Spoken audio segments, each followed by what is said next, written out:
welcome to Scratched Up Live, episode number 2. Woo! Your first stop on the internet for hip-hop discussion and production. Yeah, baby. Yeah, baby. We're here. I definitely was not just talking for 15 minutes thinking I was live and hopping into discussion. That definitely did not just happen. So I'm definitely not just going to rewind and redo everything I just did for the last 15 minutes. But that's why we're learning, people.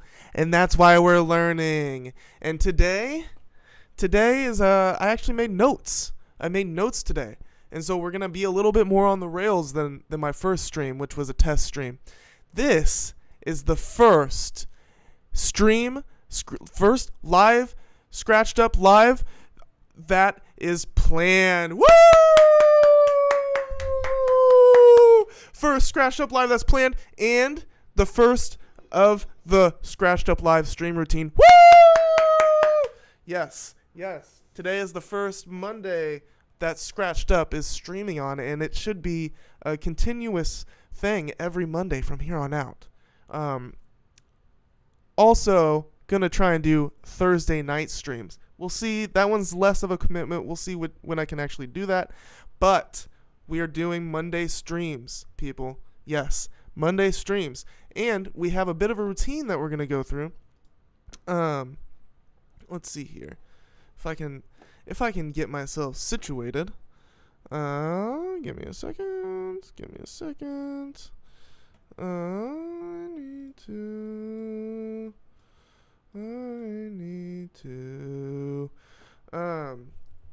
So, like I was saying, we've got a bit of a routine here, a stream routine, if you will.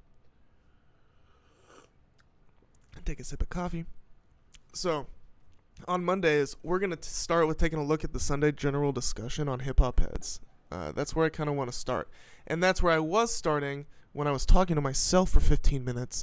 I actually caught some breaking news while I was hitting up the Sunday general discussion. Let me try and get my tabs in order here. There we go. This guy's gonna have to be minimized. Okay. So as I was taking a looky-loo at the Sunday general discussion, I stumbled upon some breaking news. Let me share my screen here. Scooter Braun officially retires, is what I saw. Oh my goodness gracious. So Scooter Braun officially retires from management. And look at this photo that Variety, they did Scooter so dirty. I was like, dude, I do not remember Scooter Braun looking like this.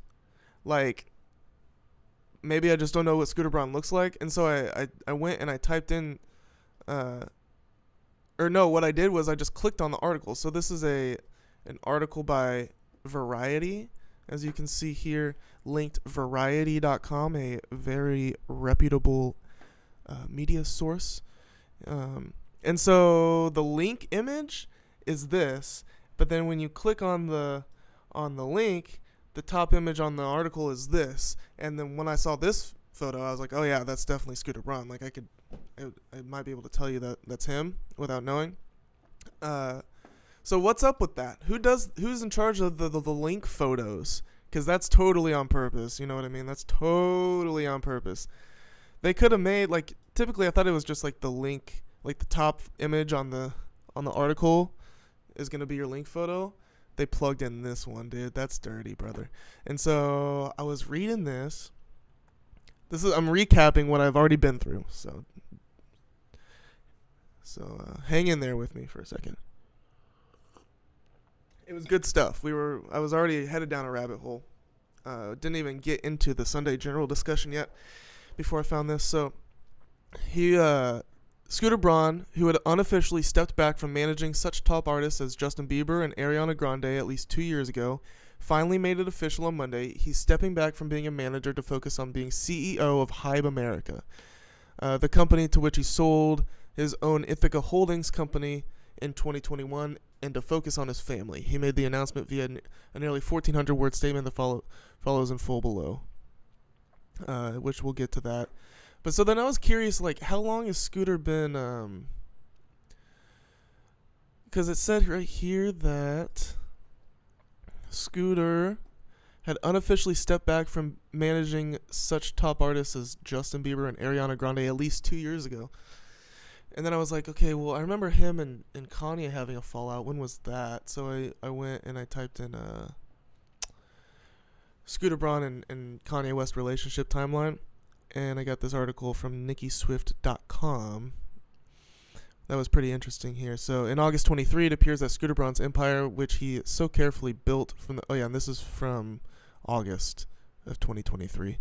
Which he so carefully built from the ground up since his days as a party promoter began crumbling down. It started when reports of Justin Bieber parting ways with his longtime manager and mentor surfaced, shortly followed by reports of other big-name artists like Ariana Grande and Demi Lovato leaving Braun's management company, SBP as well.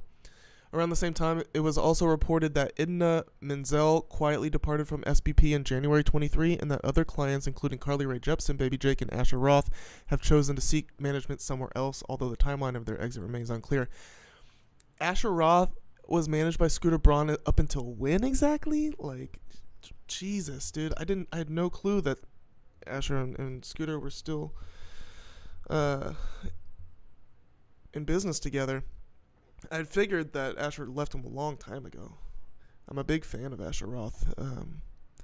His two projects, he's hardly ever not released good music that I like, but his last two projects with Heather Gray have really been like a whole new era, marked a whole new era for Asher Roth. Like really honing in on the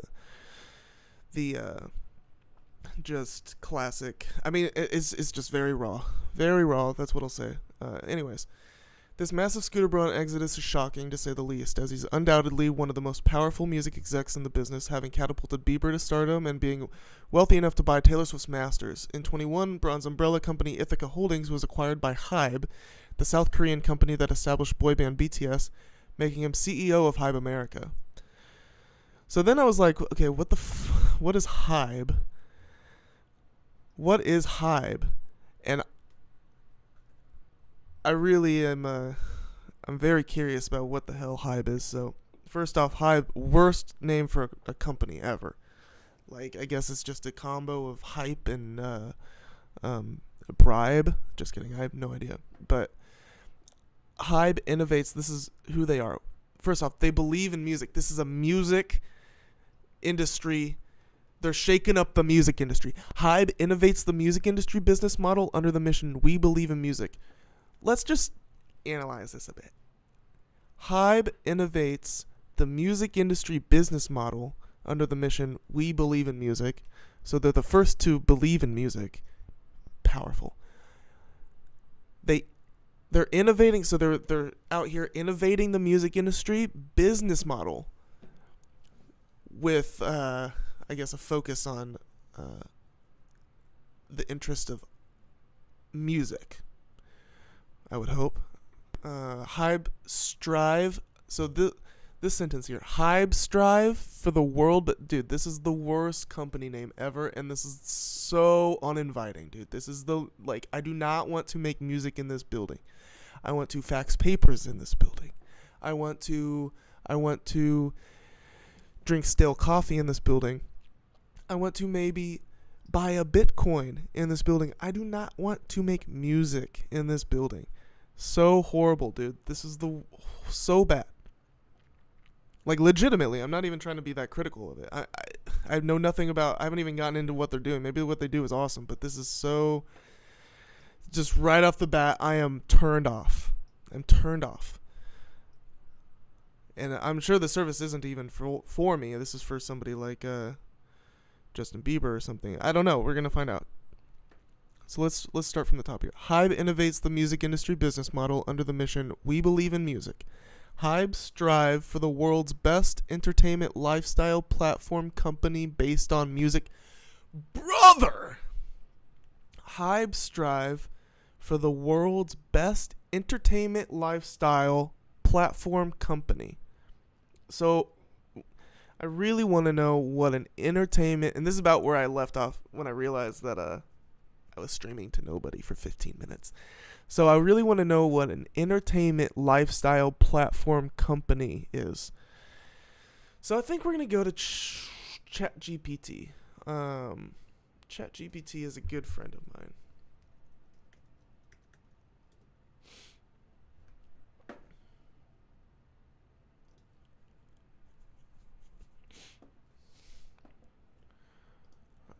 You've been using it on my phone and my laptop. Haven't used it on the desktop yet. So I need to get that good. Can log into my account here.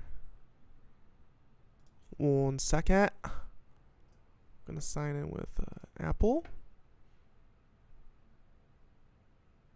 Gonna sign in with Apple. Alright. Yes. Sign in with passkey. Yes. Check your device. It's doing a thing with my device and a passkey.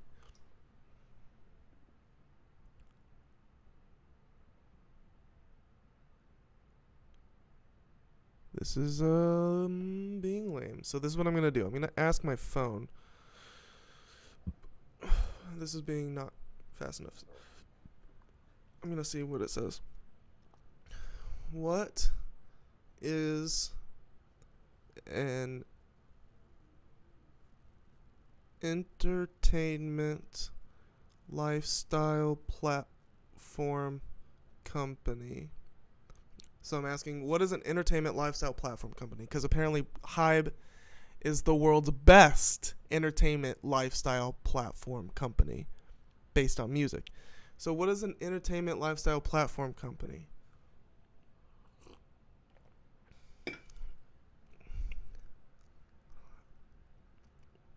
How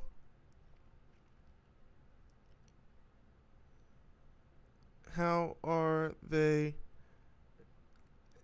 involved in the music industry? An entertainment lifestyle platform company is a business that integrates various forms of entertainment and lifestyle services, offering a broad range of experiences and content to customers. Oh my god, I can't read. Let me start over again. An entertainment lifestyle platform company is a business that integrates various forms of entertainment and lifestyle services, offering a broad range of experiences and content to consumers. These platforms often blend elements of media, social networking, e-commerce, and entertainment, creating a comprehensive ecosystem that caters to the interests and habits of their audience.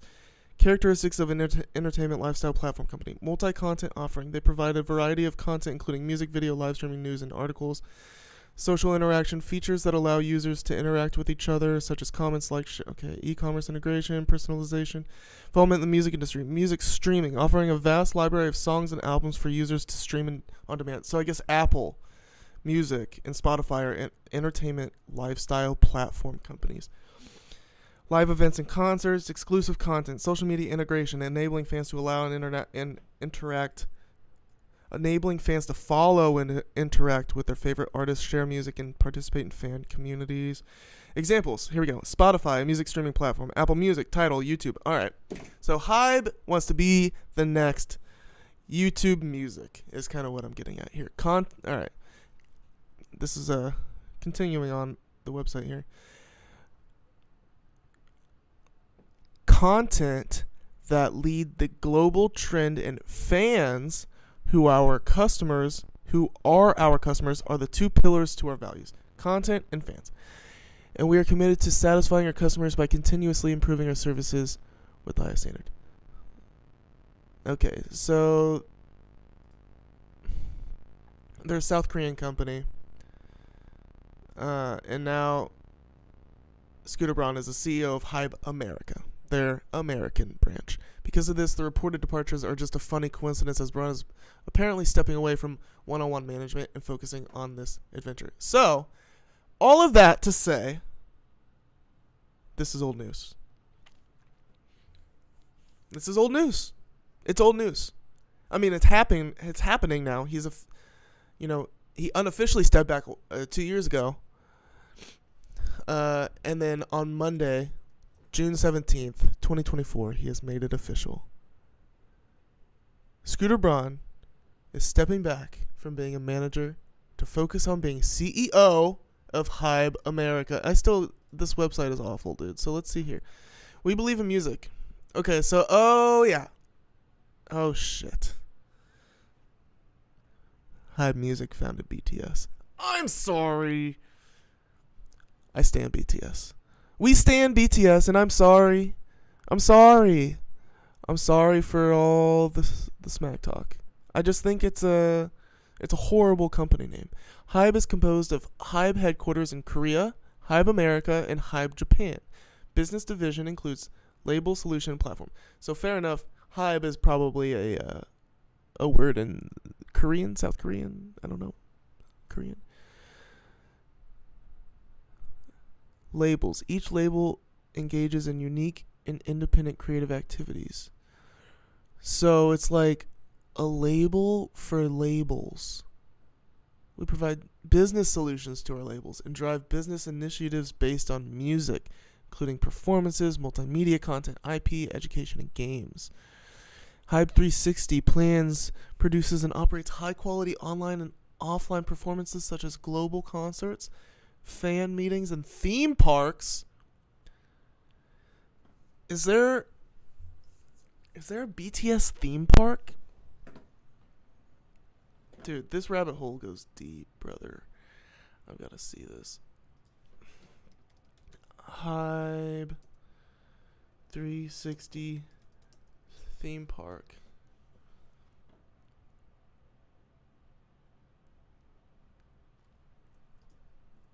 This is very interesting. Hybe 360. We are looking for experts who will spread the boundless emotion of music and sincerity of artists to the global market together. We explore and engage in various new and innovative ways to sincerely and effectively convey the message to our fans through music. We plan to produce original online and in-person content related to performances and artists. Okay, so this is just a whole bunch of booyaka. It's just a whole bunch of corporate speak for we make content for artists. And why so many umbrellas? I don't know. Supertone is a top-notch artificial AI audio tech company that empowers creators to produce more immersive and engaging content using innovative methods. Its AI-based audio solutions generate ultra-realistic voices capable of singing and acting. These people don't care about music? Oh, here we go. Scooter Braun Projects.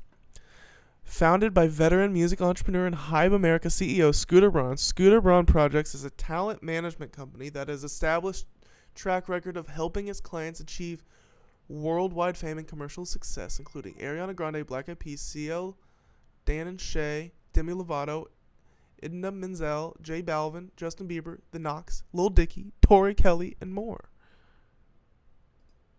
Where does this take me? Oh, we got the Scooter Braun page. This is just scooterbraun.com. Scooterbraun.com. So I don't get it, dude. So he's just a Hybe shill now. Why would you give up your own name to be a Hybe shill? They must have given him the bag. Dude, maybe we can find out some more information here. So where am I here? This is his relationship with Kanye. So Kanye accused Scooter of duping him in a Yeezy deal. So yeah, that's the thing with Scooter Braun.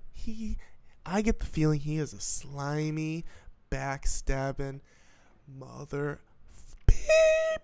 Like there is no way he doesn't only care about money.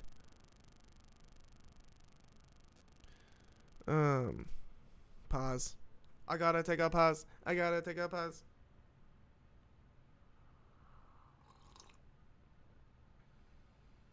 Alright. So Kanye was already pretty famous when he joined forces with Scooter Braun. It was in 2016 when multiple reports revealed that the Donda rapper had asked Braun to join his management team, and it was because he was a fan of how Braun looks after his artists. An insider told Billboard at the time that the two were more friends than colleagues, and Ye never officially signed on to be part of SBP. Scooter is a friend and confidant, and is consulting with Kanye, they said.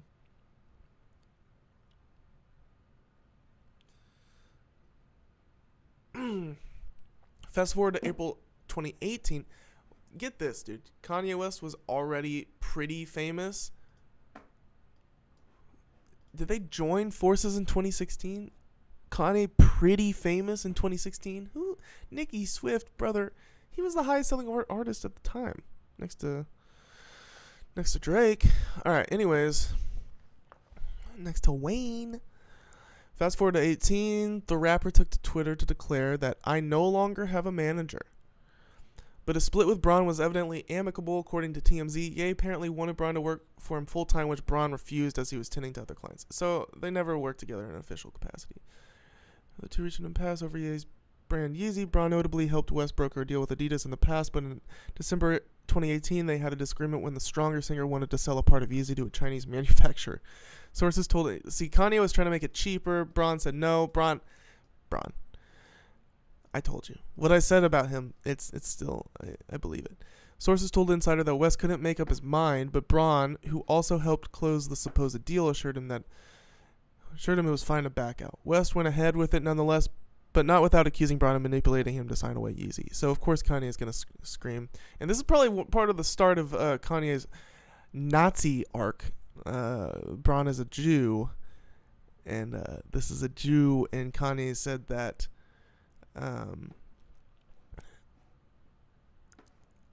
West went ahead with it nonetheless, but not without accusing Braun of manipulating him to sign away Yeezy.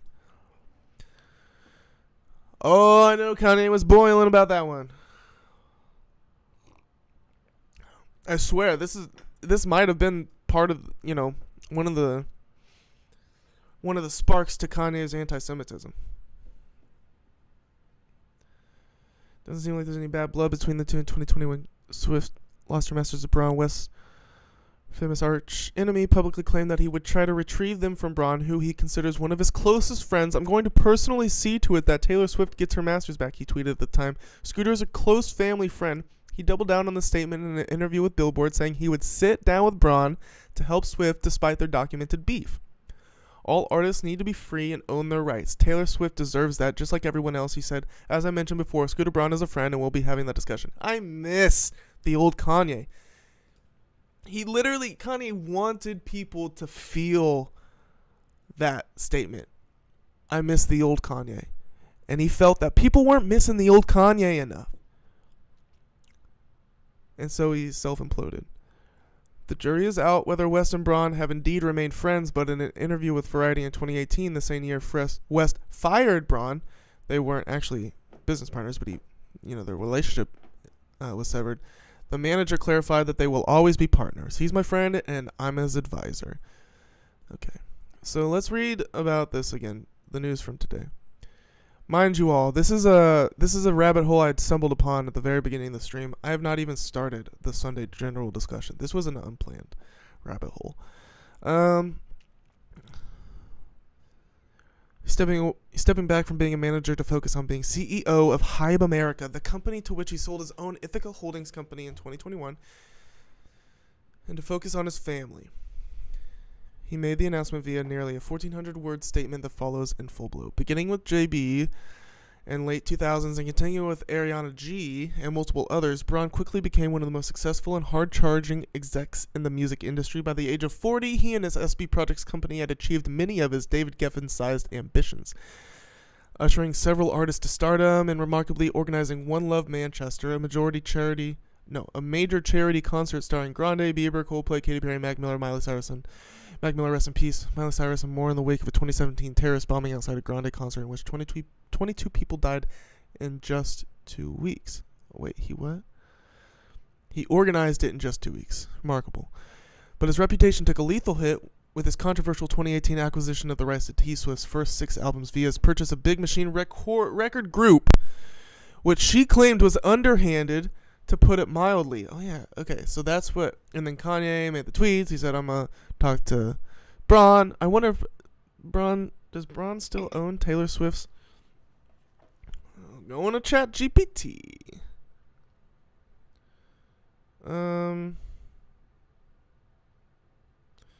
Does Scooter Braun still own Taylor Swift's master recordings in 2024? As of 2024, Scooter Braun no longer owns T Swift's master recordings. Braun's company, Ithaca Holdings, originally acquired Big Machine Label Group in 2019, which included the master recordings of Swift's first 6 albums. However, in 2020, Ithaca Holdings sold these master recordings to Shamrock Capital, an investment firm. Therefore, the ownership of Taylor Swift's master recordings, as of the latest information available, rests on Shamrock Capital, not Scooter Braun or his associates, and that is why Taylor made her Taylor's versions. It's all coming together now.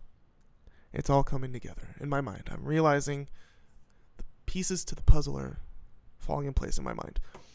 Despite her scathing statements against him and her fans' merciless attacks on social media, he managed to sell that catalog to Shamrock Holdings for some $300 million, earning a tidy profit, and then sold Ithaca Holdings to Hybe for a whopping $1.05 billion. Holy shnikes, dude. That's insane.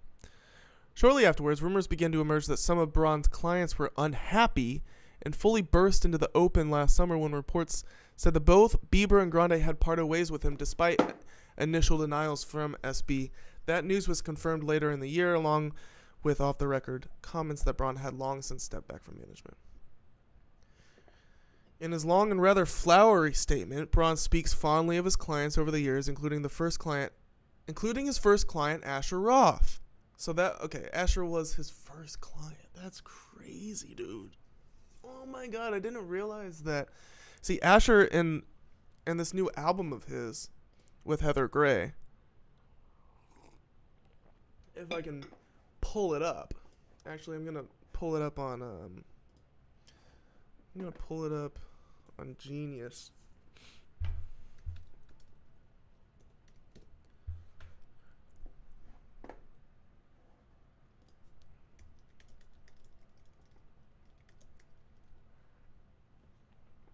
This is exciting stuff, guys. This is very exciting.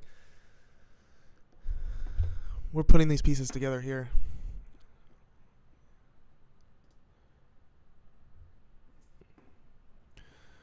Where's the rest of the album? Okay. So we got Temporary Heaven. It's temporary. It's temporary. If you haven't heard this album, by the way, Temporary Heaven by Asher Roth.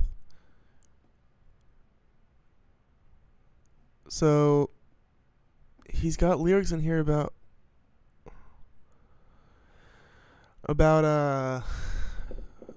music industry sucking him at a young age, sucking him dry, you know what I mean? It's hard out here. Yeah, it's hard out here. I wonder what song it is, though.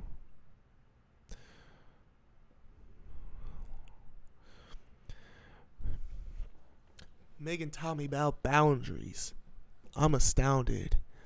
I was running around running myself into grounded.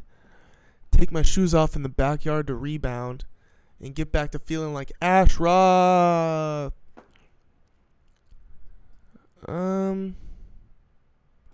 Okay. I'm just going to read it because these lyrics are fun. All the beauty that is outside computers' pursuit of knowledge. If you was in your second year too when I Love College dropped, then you would understand what we used to do down in Hotlanta. Didn't go to Mardi Gras, stayed home, had a party, bruh. Had an out-of-body experience at Margaret's Bar. Had an out-of-body experience at Margaret's Bar? I think that says Mardi Gras. Margaret's Bar? I thought it said Mardi Gras. Margaret's Bar. Fell in love with an Indian girl but never talked to her. Then became the victim of a narcissistic marketer. That's the line! This is about Scooter Braun. Perfect. I'm glad I found it. So the song Ash Roth by Asher Roth and Heather Gray references Scooter Braun. And I believe Asher Roth. I actually had a small interaction with him online. I saw that he was having a child, and so I sent him a heartwarming message, and he responded, and it was beautiful. So I believe Asher. Let's read this again. All the beauty that is outside computer's pursuit of knowledge. If you was in your second year too when I left college dropped, then you would understand what we used to do down in Hotlanda. Didn't go to Mardi Gras, stayed home, had a party, bruh. Had an out-of-body experience out at Marcus Bar. Fell in love with an Indian girl but never talked to her. Then became the victim of a narcissistic marketer. That's Scooter Braun. Because if we're weird here, if you need me to connect these dots, because that's what I'm here for. In his long and rather flowery statement, Braun speaks fondly of his clients over the years, including his first client, Asher Roth. Which is funny, because this song came out this year, I'm pretty sure, right? Yeah, it came out February 7th, 2024. So while Scooter is speaking fondly of Asher Roth is calling him narcissist. So Asher, Bieber, Grande, Carly Rae Jepsen, Psy, Lil Dicky, Tori Kelly, Demi Lovato, J Balvin, Quavo, Zach Brown, Martin Garrix, David Guetta, Steve Angelo, producer Andrew Yacht, YG, Kid Laroi, Dan and Shay, and longtime business partner Usher. And says he has left the management company in good hands with Allison Kay and Jen McDaniel. Okay.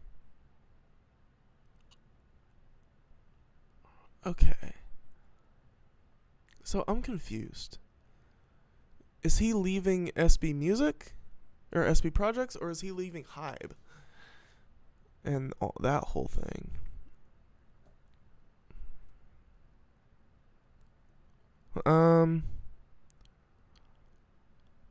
Let's keep reading.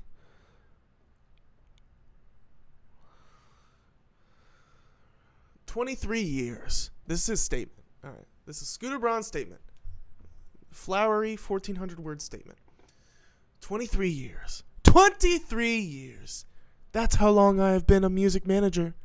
23 years ago, a 19-year-old kid started managing an artist named Kato in Atlanta, Georgia, and my journey began."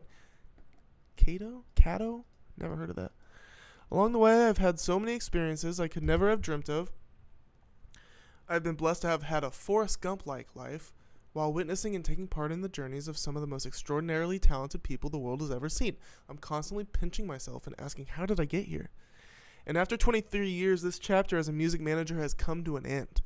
It's a strange feeling because I think I've wanted this for a while, but I was truly afraid to answer the question, who would I be without them?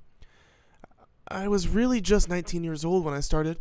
So for my entire adult life, I played the role of an artist manager on call 24 hours a day, 7 days a week. And for 20 years, I loved it. It's all I had known. 20 years, but he just said 23 years. Oh my God, he didn't love it the last 3 years. No. That's all I had known. But as my children got older and my personal life took some hits, I came to the realization that my kids were 3 superstars I wasn't willing to lose. The sacrifices I was once willing to make, I could no longer justify. It was time to step into a new role. So he's saying that he's stepping away to watch his kids, but I thought his artist stepped away because he was an asshole. So can we square that one? How do we square that one? In this next chapter, I have been honored to join as a board member of Hybe and serve as the CEO of Hybe America. My brilliant partner these past 3 years, Chairman Bang Si-hyuk, has a vision I truly believe in.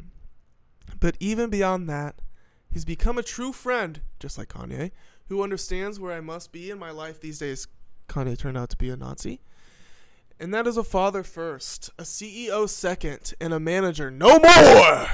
Jesus Christ, dude. This is such bullshit, dude.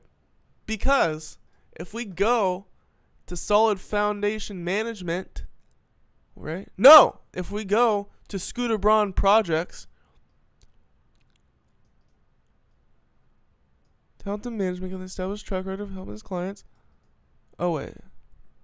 Oh, so So Scooter Braun Projects is still under the Hybe umbrella, which there's a million things under the Hybe umbrella. This is not. Oh, they also own Big Machine Music still. Interesting. So damn, Hybe owns Taylor Swift's original label, but not Taylor Swift's masters anymore. Scooter Braun's see, like, so they're just gonna continue managing. Okay. This is I'm starting to get bored now. And that is a father for us to see on as manager no more.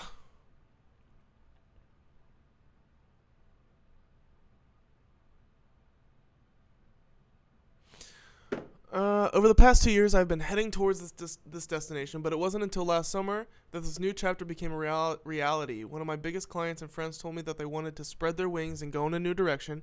We have been through so much together. I'm guessing this is Ariana Grande. No, I'm guessing this is Bieber. I think it's Bieber. We've been through so much together over the last decade, but instead of being hurt, I saw it as a sign. You see, life doesn't hand you your plan, it hands you God's plan. God's plan. Drake reference. Pedophile. And God has been pushing me in this direction for some time. I have nothing but love for those I have worked with over the years, and as we develop a different working relationship, I will always be in their corner to consult and support them, whether it be directly or from afar. There is just something slimy about this guy. I think it's just any music exec that is this powerful gives me the creeps. That goes for, like, especially the music execs that aren't also artists themselves. Like, that's a specific category that Scooter Braun lands in. So I'm not necessarily talking about Jay-Z and Kanye. They Kanye gives me the creeps for other reasons. I'm just talking about these guys that, oh yeah, Dame Dash gives me the creeps. You know, like, there's just something, there's a disconnect there. They aren't artists themselves. So there's, like, something a little more untrustworthy about them. You know, and this is all just conjecture based on nothing. But I guarantee you I'm right. I've gotten to see my friend Andrew Watt win Grammy for Producer of the Year. What is Andrew? All right, I gotta wrap this up. This was an unexpected rabbit hole here. So if you're more interested in this, you know, I can't read any more of this. So we're gonna move on here. We're gonna move on to the doc. Okay? Moving on to the doc. That was a fun little rabbit hole. But we're moving on to the doc. Sunday general discussion. Alrighty. So I just, like, this is a good place to start, I think. It's a good place to start. And so this was posted yesterday, June 16th. Sunday general discussion. Let's see what is on people's minds. Yesterday was Father's Day. I'm a father. So that was fun. I literally did nothing. And I did stuff. I just didn't do work. I didn't leave the house. And that's what I mean by I did nothing. Oh, trust me, I was doing stuff all day. Let's see here. This isn't an Adobe ad, also. Super heavy into my R&B era and just started my pop phase. So much good shit I've been missing out on for years. Currently going through Ariana stuff, and goddamn, she's good. Okay. Ariana's stuff is not that good. I mean, she's got a very unique voice. I'm not going to take that away from her. I'm not going to shame Ariana fans. I just don't find her music very interesting at all. It's so generic. Jesus, dude, it's so glossy and just... Oh, dude, it's actually some of the worst pop music out there. I mean, that's quite the opinion, but I just can't do it. I listen to pop music all the time. I love female pop music. You know, I love a good female pop vocalist. I try to, you know, I've gone through Ariana's albums a couple times, and they never stick, and I actually added them recently. They came up, and I had to delete them again before I even listened to them. I was like, this isn't going to happen. My brother came out with a Father's Day song. A name passed through 4 generations turned into a soliloquy. I swing My net and the jellyfish enter. I've made for this sport 'cause I'm the inventor. These animations are amazing. The beef really brought out animation YouTube.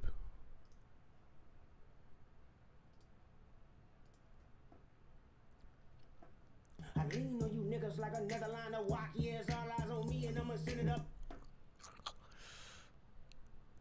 Okay, hold on.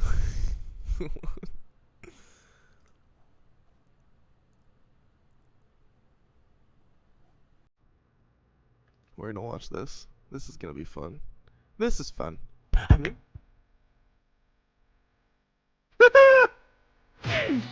Oh, Jesus, dude. OVO's scared, dude. He's looking straight at me. You can tell he's worried. See those eyebrows? Get them drop. Hey, sweet. Hold on, dude. There's too much happening too quickly. Let's start this over. Hold on. Can I slow it down? I want to play it slow. Slightly slow.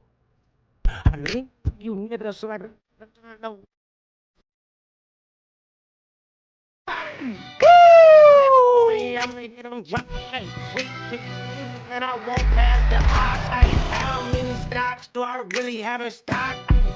Hold on, dude.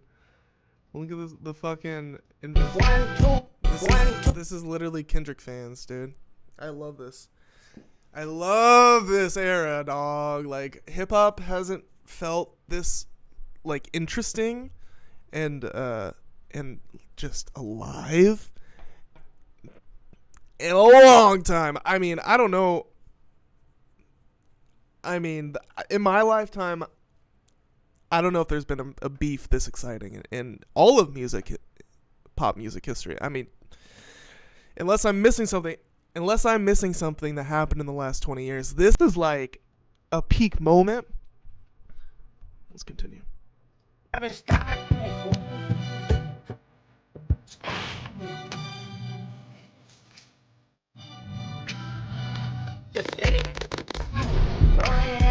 Like a fresh pack of city is back up. Oh no. They're probably gonna claim my shit, huh?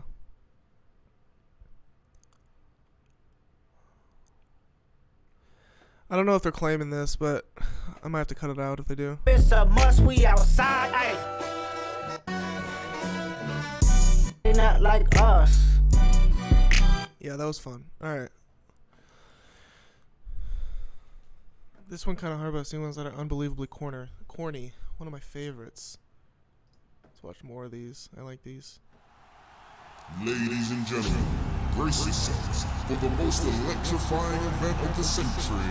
Here, in the legendary Dragon Dome Arena, the long-awaited Dragon Flow Tournament finally begins with an explosive match that will surely shake the very foundation. No Life Shack?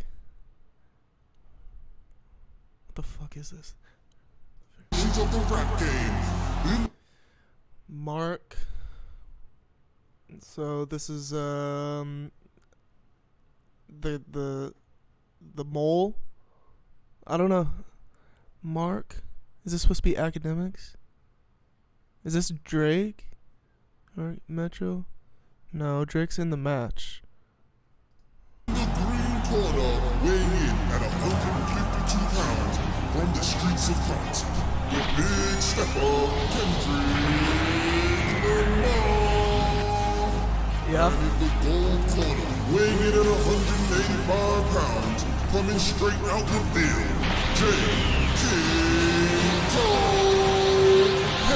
Cole. Cold world, the heater blast to your speaker. He the last of Mohicans, the weakest last of my So sneakers. dumb, Nigga, dude. This is so dumb. Brother, what? Dude, what? Who makes it? Wait, do people actually watch this shit? 300,000? Jesus. This guy is silly. Let me know if you see any reaction videos for this. I haven't seen many so far. Hey, I'll let you know, dude. I'm out here, brother. Shout out JKD Animator. This is silly as shit.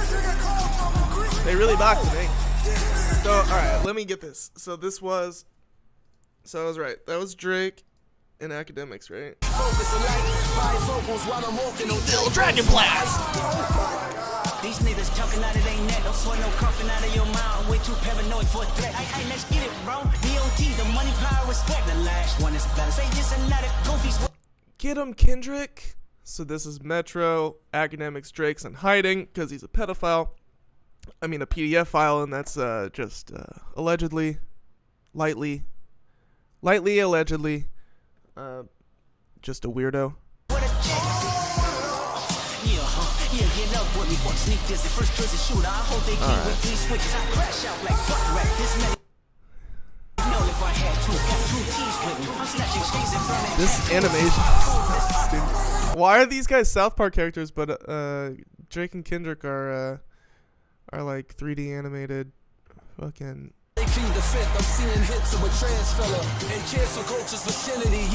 Talk your shit, Jermaine. By the way, Cole was the biggest loser in this. No. Alright, Drake was the biggest loser. Cole was the first to embarrass himself. Which is not a great title to have.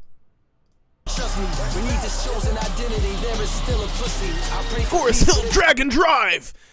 nigga sees these positive vibes without honest on my pocket, bitch, this rocket gon' fly. My temperament bipolar, I choose bottles, hey, let's get it up. Kunta Cannon. I think my favorite part of this is just the move names.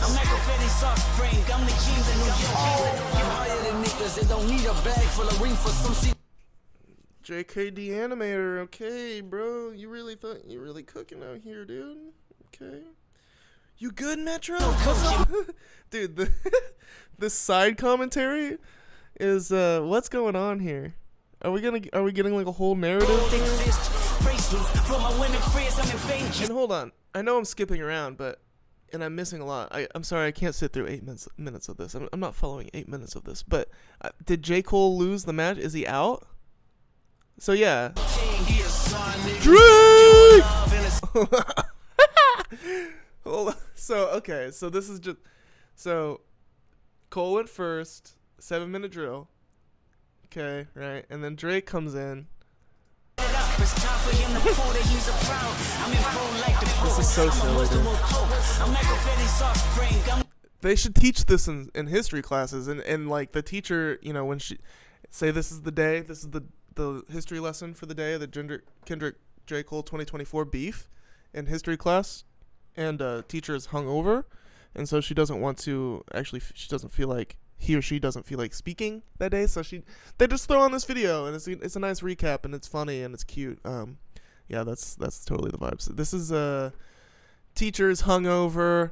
This is your lesson for the day type video, and I think I get a lot out of it actually.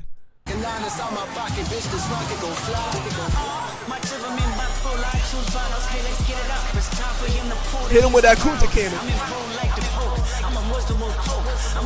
My bus pass. Oh man, dude, this is so silly.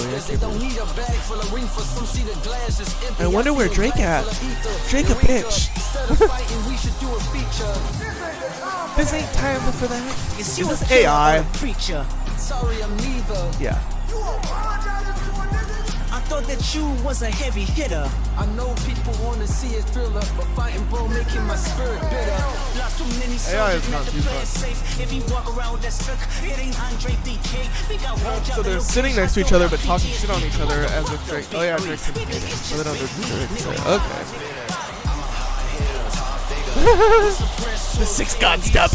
Drake?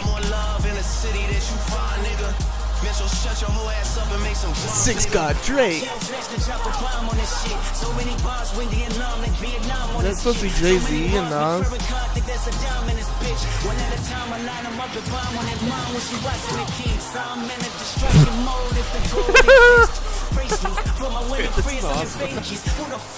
Who's this? What is this? I can't put my finger on who does that. What? So are these the... I'm confused, man. Keep going, nephew. Am I supposed to know who these people are? Is that Eminem? You good, Metro? Drake's still a bitch.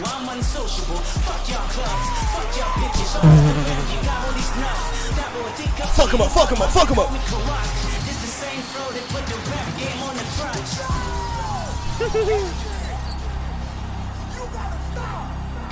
Why you calling like a bitch? Ain't you tired? He needs to watch out. Bring it on. Tailor-made counter. Shitting on you niggas from a whole different altitude. OVO overdrive. The first one really took me an hour or two. The next one is really about to bring out a coward in you. On the hit, make the yacht a pan down. Alright, so Drake gets some punches in. After that, I think Drake down for the count. This is too much. Even though Waffle or previously, I mean, Okay. I had a version of this where it was How fun. That was fun. How silly. Yachty's eye for talent gotta be some of the woe. Ian is not it. That's just his young white avatar. I do have a question about how. So is this AI? So Ian, he recreated the Yachty walkout. The iconic Yachty walkout. Ian does Yachty dance. Am I not gonna find it now? Alright, here it is. Is this AI? It looks real. I know they were making the AI ones. Alright, let me get you. They were making these AI ones where everybody was, they would paste it. They made like Ethan Klein do the Yachty walkout, you know. But this one looks real, and if it is real, props to this Ian guy because he nailed this shit, dude. It looks exactly the way Yachty did it in the original video.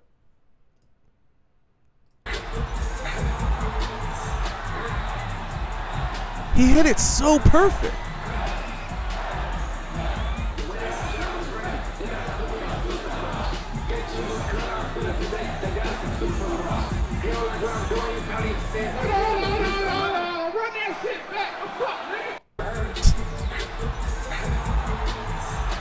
I don't get the appeal of this see, there's the joke doing it.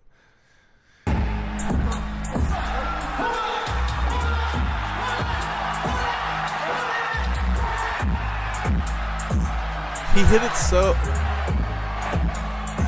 Can we put them side by side here? I want to put them side by side.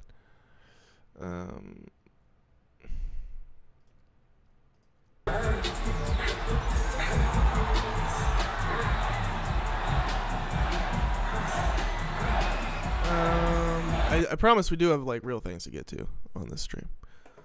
We do have real planned things to get to on the stream here, but we're just having fun. We're having a great time here. I want to put these two up next to each other so we can get a good sense of whether or not the Ian one is AI. So let's see if I can make it like that. There's my other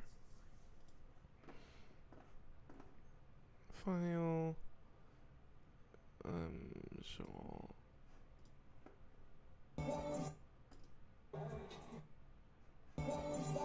Whoa!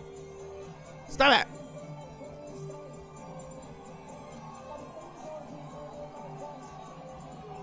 Hush.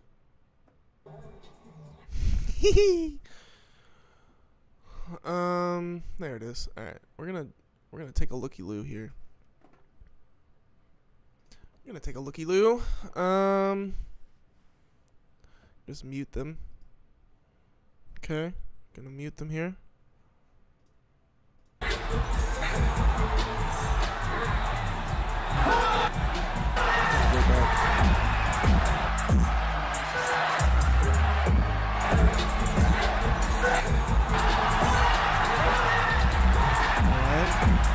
So yeah, it does indeed appear to be different.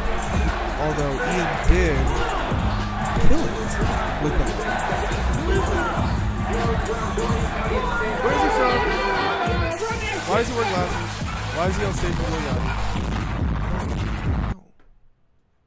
I don't know. don't quite understand that one. Why are people so hype about it? Listening to You by Kendrick fucks me up every single time. Finally going back to finish Disco Elysium, and I'm having so much fun. I need to play this game. Heard about it. Well, heard a lot about it. Be sure to let the cryptic guy spray you. I know he's in the... Okay, people are just talking about that. I'm slacking so hard and continuing. It's super interesting, but damn, I'm losing motivation playing video games in general. I'm literally watching a walkthrough video of Sifu because I only played halfway. So I've been playing Zelda Tears of the Kingdom. Mentioned in the last stream. I keep getting farther and farther into the game. Last night I made the Blizzard leave Rito Village. I defeated the Blizzard monster. And that was awesome. That was exhilarating. I'm probably going to play more tonight. Great game. It's the first Zelda game I've played since the 3D. I mean, since not even the 3DS, just the normal DS. A long time ago, I was a kid. Last played a Zelda game. Kendrick did some insane character assassination, not gonna lie. That pedo shit has always been present on corners of the internet, but not like us going, one has fully brought it mainstream. This tweet got 400,000 likes, man. I don't know if it's been an open secret for 10 years. Is it really character assassination? Like the other guy said, the shock wasn't in the allegation itself, but the fact that somebody at Kendrick's level finally said it. I mean, at a certain point, you have to ask yourself why someone can call you a pedo, and the reaction isn't shock at the accusation, but shock that they said it out loud. Like if Dot, out of the blue, called Cole a pedo, everyone would have questions. Yeah, I mean, yeah, dude. Kendrick said the quiet part out loud, and Drake, I just have a feeling Drake is, people are scared to mess with Drake in the music industry, not because they're scared of Drake, but because they're scared of his influence. Although that influence, it had to be shook and it had to be rocked a little bit, dude. Nobody can be that impenetrable. I'm always skeptical of celebrities who try to be impenetrable. Taylor Swift, I'm looking at you. They will always come crumbling, crackling down. There's no reason that a person can be that famous just off of commercialization. I mean, they can be, but it always seems to come with some bad. You know, you have to be humble. You have to be chill, bro. You gotta be chill. Drake's not chill.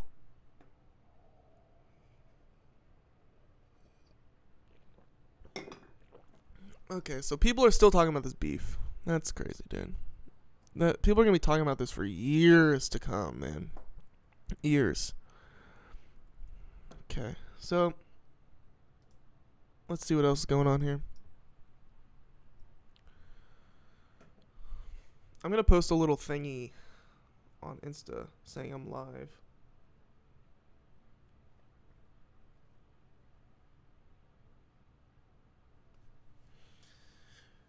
Let's do a selfie for the camera here.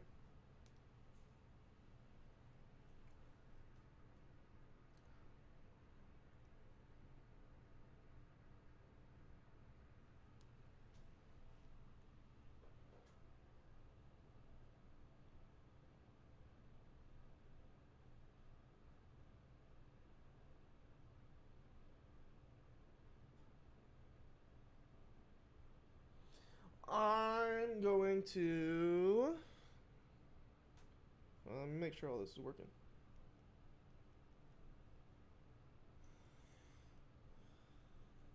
This one kind of hard, but I've seen ones that are unbelievably corny. One of my favorites. Let's watch more of these. I like these. Ladies and gentlemen, brace yourselves for the most electrifying event of the century. Live. All right. Hold on, guys. Sorry. We are continuing.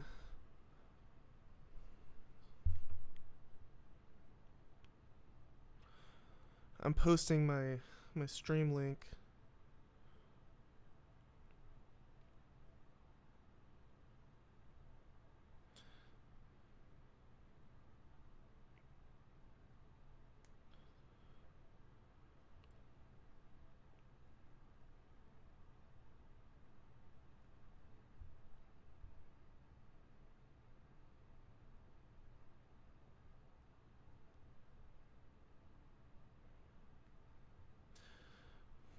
Dead air. Dead air. Dead air. Dead air. Dead air. Dead air. Dead air. You know how it go. You know how it do. Yes, yes, yes. All right. Yes, yes, yes. There we go. Gotta do that. A little bit of this, a little bit of that. Gotta get that right, you know? You gotta get that thing right, if you know what I mean. So people know that I'm live on the tubes. So people know I'm live on the tubes. People gotta know. People gotta know. Alright. So here we are. We're back. I'm back.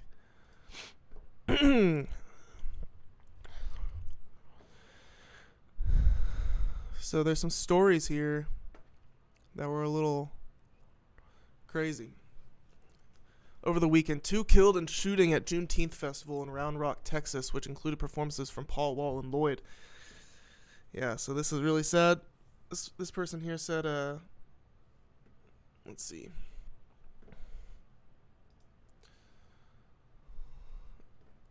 Unfortunately, I was there with my girl and her friend.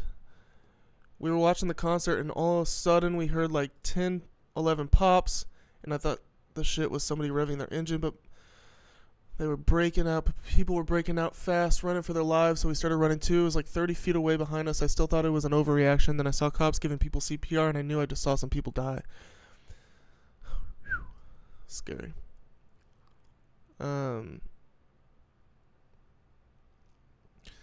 2 people were killed and 14 others were injured, including children, in a shooting during a Juneteenth celebration on Saturday night just before 11 p.m. in Round Rock. According to Round Rock Police, Austin Travis County EMS confirmed medics took 6 people to the hospital after the shooting, while Williamson County EMS took an additional 6 people for treatment. Jesus, dude, gun violence is so sad. So preventable, too. Well, actually, at this point, it's just, it doesn't seem like it is preventable. The suspect police believe is responsible for the shooting is still at large. This was written, updated today at 10:25. So he's still at large. Police urge anyone with info about the shooting or video of the shooting to call the Round Rock Police Department at 512-218-5500. The Department of Alcohol, Tobacco, and Firearms is also offering up $5,000 to any info that leads to an arrest. Looking for a black male who is 19 to 20 years old. He was last seen wearing a white hoodie and believed to be armed and dangerous. ATF is offering up $5,000. The shooting began when 2 groups began fighting with each other near the vendor area during Round Rock Juneteenth Festival at Old Settlers Park. During the fight, at least one person pulled out a gun and began shooting. It reminds me of at the Chiefs Super Bowl parade here in Kansas City. There was my wife and her mom and my daughter were there, and right outside the Union Station kind of area, and huge celebration, biggest thing going on in the city, and someone started firing. It was chaos, I guess. People shot. Nobody died though, I don't think. But that was like the first open shooting at a public event in my city in recent memory, and so that was pretty scary. Which I'm just always on edge in public spaces now, to be honest. Public spaces that people haven't gone through security. Fuck, man. Scary. Oops.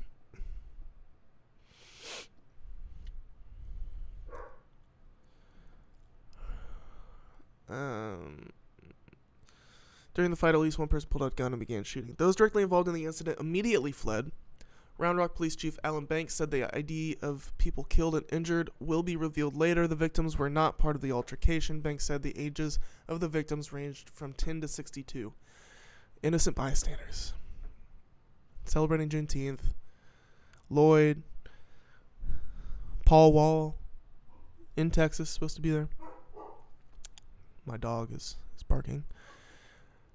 I'd like to thank the police officers and the fire department for their quick actions, Banks said. I have no doubt that their quick actions in rendering aid to the victims saved lives. It is unfortunate that we were here celebrating a wonderful event and we have a tragedy that happens. Banks continued. My thoughts and my prayers go out to the victims. My condolences go out to the families of the deceased.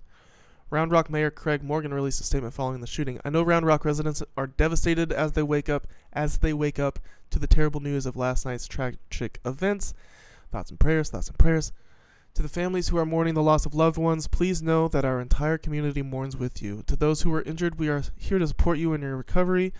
We are a community that values safety, celebration, and unity, and we are committed to ensuring that our community heals through this event together. Blah, blah, blah, blah, blah. This is in Texas, dude. Thoughts and prayers. Man, this is probably, I don't know. What kind of a county is this? Round Rock? I'm assuming they're pro-gun in this area. And, guns kill people. Guns kill people. They like to say that guns don't kill people. People do.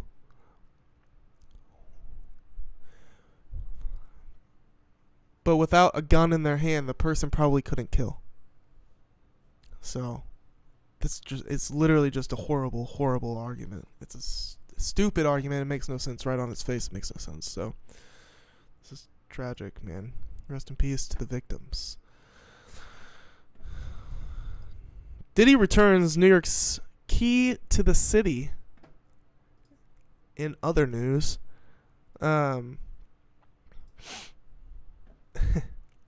this is great.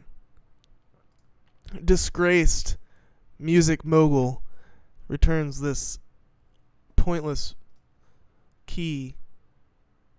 Look at him sweating, dog. Does he even perform? Where did they get this photo? Is he just like standing outside on a hot day? Arrest the man. We don't care. Arrest him. Like, literally. We don't care about the key. Diddy's given back a major honor, returning New York's key to the city after Mayor Eric Adams requested it back in a letter, citing the Cassie assault video. TMZ has obtained 2 letters, one to Combs Entertainment LLC's office in New York and the other to his LA office, addressed to Diddy from Mayor Adams saying he's deeply disturbed by the Cassie video. I was disturbed by the allegations. The Cassie video is, like, not surprising at this point. People act like there was nothing wrong with Diddy up until the video came out. It's not true, dude. That's not true. This is just the one thing that has been released to the public. I guess people have to wait for proof, but which is true. You have to wait for proof, obviously. But this key should have been taken away once the allegations came out. Jesus Christ, dude. Dear blank, like many people, I was deeply disturbed. I was deeply disturbed by recent video footage of Sean Diddy Combs assaulting his then partner. I strongly condemn these actions and stand in solidarity with all survivors of domestic and gender-based violence. Our city has worked tirelessly to make sure survivors are heard and seen by our administration. The key to the city of New York is presented to individuals whose service to the public and the common good rises to the highest level of achievement and who act as a model for fellow and future New Yorkers. I'll show you a model for New Yorkers. A 1, 2, pow, pow. After internal deliberations, the key to the City of New York committee recommended nullifying and rescinding Mr. Combs' key. Dude, this is total backfire, brother, because his name wasn't, I was reading this earlier, it's not that his name was removed from the list. They keep his name on the list, and they put a little addendum saying, oh yeah, by the way, we got to take this away because he's a piece of shit. So that's pretty funny. They don't just like silently erase him. You almost don't want the key to the city because if you fuck up, it's gonna be cemented permanently on the key to the city registry. You know what I mean? Like, I just love it. It's a great irony. So Eric Adams stands with domestic abuse survivors. Lovely. That's perfect. I love that about him. So the letters were sent out on June 4th, and Diddy responded by returning the key on the 10th. So good for Diddy. He did the right thing. See, if that was Trump would have never given it back and said that he lost it or something. He would have been like, key to the city? I never wanted that piece of shit anyways. I lost it years ago. I don't even know where it is. I couldn't even give it back if I wanted to. I don't know where it is. I never cared about it in the first place. It's a piece of junk. Dude, This is crazy, dog. Jesus, bro. Jesus, man. That's so bad. He's so bad. That's so bad, bro. Do you know anybody who's beat the shit out of a woman like that? I mean, like, dude. Even if she was a man, this is a crazy assault.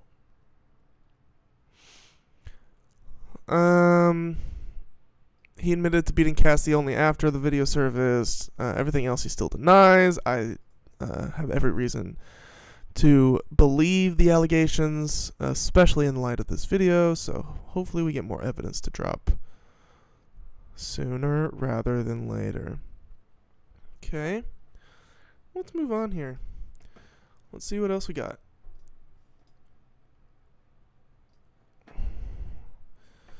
Okay, Gold Link is a silly goose. Imagine that. Gold Link being a silly goose once again. The man's music is pretty good. Some better than others, but let me tell you this. Let me tell you this much. The man is a goofball. So he announces a new album called Enoch, dropping July 17th. First off, random ass day, middle of the week. He's kind of like one of those girls who are like, oh, I'm so quirky.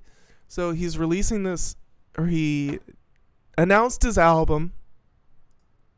No way. Did he delete it? Hold on. The link isn't working now. Shit, maybe he canceled his album announcement. He announced his album with some like billboard trucks, like, you know, one of those box trucks with a LED screen on the side that drive down the street and advertise shit. So he had a couple of those in London, I guess. Maybe he had them in a couple different cities, but I saw it in London. And it just said like, I don't know, it was really shittily designed ad as well, but it said something like new Gold Link album. And then it also says something like still canceled ? As if people were still thinking. So like that's in reference to his weird tweets about Mac Miller after Mac Miller passed away. Just delusional, bro. This guy is delusional. And he's always been a little off the deep end. I didn't really realize that until the Mac Miller tweets. But that was some like manic type shit. Almost like Kanye level type crazy. Just like, I mean, honestly reminded me of JPEG Mafia's rants earlier this year when JPEG Mafia was going off about how Kanye only works with whack artists and he doesn't work with real producers and throwing a fit. And then he did work with Kanye and then he got kicked out of Kanye's camp for fighting with Freddie Gibbs. You know, just like super manic, crazy energy. And so Gold Link was on that type of shit. He went on some weird rants about Mac Miller dissing him while he was still alive, right after Mac's death. This is old news. And now he's referencing the cancellation that nobody has thought about or even cared about in 5 years. He's referencing that for his album drop, which he's had 2 albums come out since then. One of them was a really great album. I have it on vinyl. So this is weird. And now that this is something went wrong in this link, it's leading me to believe that he deleted the post. So we'll see. This is a big question mark. Gold Link announces new album Enoch dropping July 17th. All right. I have to go pee.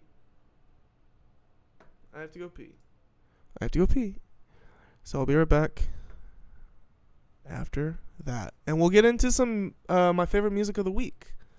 I got some albums. I got some songs. We'll go through some lyrics. We'll look at some cover. We'll go through production lists, songwriter lists of these albums, see who's involved, and we'll have a great time. BRB.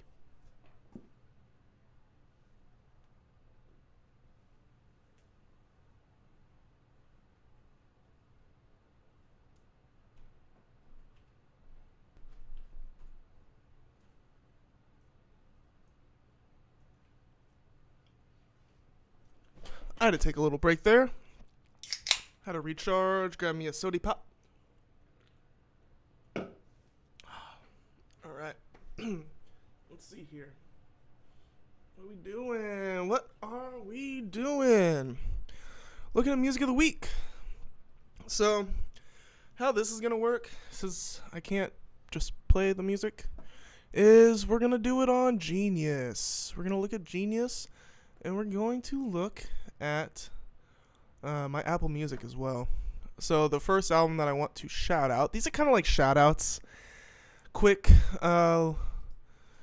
dives into the credits as well.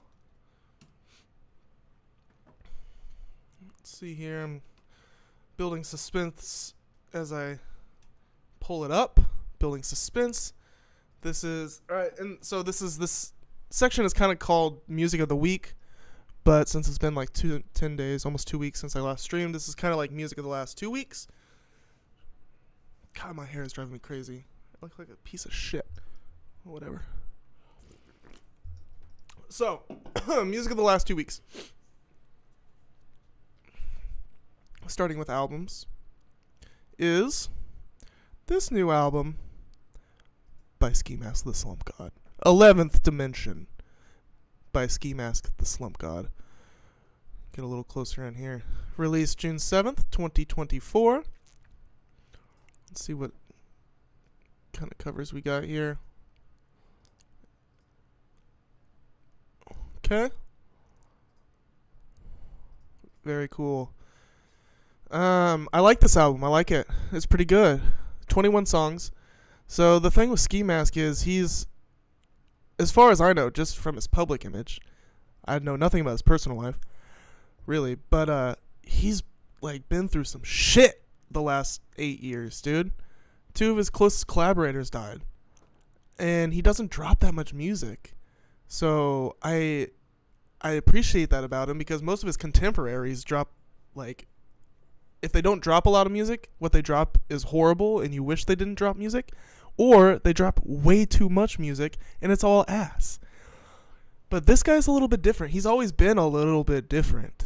Just by down to the sound of his voice and his flows, he's got that, I don't know, it kind of reminds me of like Missy Elliott's like eclectic, bouncy, bubbly energy, but a male version of that, and definitely like his own thing. But I get a lot of Missy Elliott vibes from him, and in his rapping style. So he hasn't released too much music, like I said. Let's see what I got from him in here. This is in my library. I like to just do this, a nice overview. So yeah, he released a Stokely album in 2018 that I was not a big fan of. I kept all the songs though. So if it's really bad, if an album is really bad, this is kind of like my thought process. I like to, explain these kind of things because I don't explain them to anybody, but I have a pretty solid process of how I organize my music. So Stokely, this album, for example, it was good enough to keep all of the songs, so I didn't have to chop it up or anything. So that means it's good enough to keep. But if we go to the Cream, which is like my big like catch-all playlist. See, I got 19,968 songs in here. These are songs that stand the test of time. The cream of the crop. So what rises to the top after time has passed, if that makes sense. Like, what songs are aging well. I don't put anything in here that I haven't heard for the first time. Like, it usually got like a year gap before something gets scanned or vetted to go into the Cream. So if an album comes out today, I probably won't review it to go into the Cream for another 6 to 12 months from now. Right now, I'm like 11 months behind, which is where I like it. Behind is in like the music that I added this time last year. I'm like just now getting to it. You know what I mean? Like I just like go down the line. And so that's not the case for like new music. I listen to it when it comes out and I put that into my yearly playlist. So I'm listening to the new music. But say if I added a song today from 1996, I'm not going to listen to that album. I mean, I add it because I want it, but I'm not going to sort it and listen to it until I get to it, and I'm about 11 months behind. So, but that it all works out because I like time to have passed before I vet music for the cream. So now that I've explained the cream,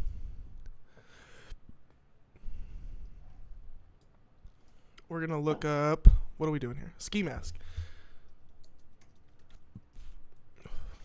I only have 4 songs by Ski Mask the Slump God in the cream playlist, which means I did not like Stokely. Maybe it's time for a re-review. It's been a while since I sorted. I call it sorting. Since I sorted Stokely, it's been a while, but I don't feel like I have to reevaluate it because I don't think it's gotten much better. But this album, so on to 11th Dimension. This is just an album I'm going through the motions, and this one kind of shocked me. I didn't know what to expect, really. I was kind of excited to listen to it because he's always been an eccentric, different artist, when he's on the right production, and so I had some hopes for this album, and it really did deliver. So let's take a look at now the songs I liked on it.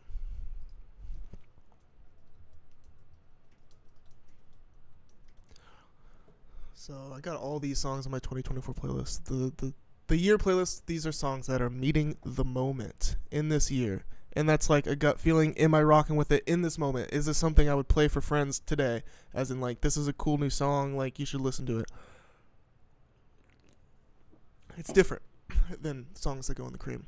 Something can be creamy today, and then a year later when I evaluate it for the cream, it's like, oh yeah, it was meeting that moment, and it needs to stay in that moment, and it won't go in the cream. Even though I liked it at that time, at one time, it didn't age with time. So, as you can see, I am, as the kids say, fucking with 11th Dimension. I got 13 songs on here. 13 songs. And there is 21 songs on the album. Some are skits, though. At least one is a skit. So let's see here. Wax. Jaws Interlude is a skit, but it's like, it's a freestyle. It could have made it if it was... It could have made it in the playlist if it was better. I'll just put it like that. So I'm going to count it as a song. So we got 21 songs here, and I put in 13 of them. This is basic math, dude. This is how you review an album. This is how you rate an album properly, my friends. I liked this album. As you can see, I got 13 songs from it in my 2024 playlist. But the album is still a 6 out of 10. Which some people would consider a bad score. And this is my rating system. This is how I do it. It's mathematical. It makes sense. So in this moment, right now, upon release, this album's a 6 out of 10. But it's also an album worth talking about. I think it's a good. It's all high energy. I will say about it. There's not much diversity in style, so that's part of why it's a 6 out of 10. These scores make sense when you actually start to break it down. When you think about it, people get attached to music. It's very weird. They get attached to art. They get attached to their artists, movies, series, TV series. Myself included. But this is this is what I do. This is what we're doing here, people. This is what we're doing here. We're walking through my how weird I am with music. And you guys are here with me along for the ride. So there were some so yeah, this is a good one. This is great. Let's do a little deeper dive here. Song credits. This is what I want. Primary artist: Ski Mask the Slump God, Ski Mask the Slump God and ATL Jacob, Ski Mask the Slump God and Corbin. Alright, featuring Future and Skillabang. How many These are horrible credits, dude. What is this? I do not like the credits section on genius here is not doing me good. I guess I can just go song by song. So we're gonna go Tooth. All right, Dragon Tooth, first song on the album. Produced by TRGC and Prod Pink. TRGC? Okay, so this is Yeet, Summers, Yeet, Lil Uzi, Babytron, Yeet, Yeet, Yeet, Yeet, Yeet, Yeet. So Yeet, producer. Cool. Who's Prod Pink? We're learning here. These are people I don't know. Prod Pink does Yeet, Russian shit, Ski Mask, Yeet, Yeet, Yeet, Yeet, Yeet. So these are Dragon Tooth, Yeet producers. Okay. We're going down the line here. Monsters Inc. ATL Jacob and Slice. Who's Slice? DJ Scheme. Young Boy Never Broke Again. Ski Mask, Koi, Leray, Ski Mask. So this yes sir, Ski. Yes sir, Ski. Okay. Slice did Yes Sir Ski. I like that song. And I'm not gonna go through all of these, but there's some. Alright, so I like the song Jump. This is a good spotlight here. Don't this shit make a wanna jump? Alright, yeah, this one's good.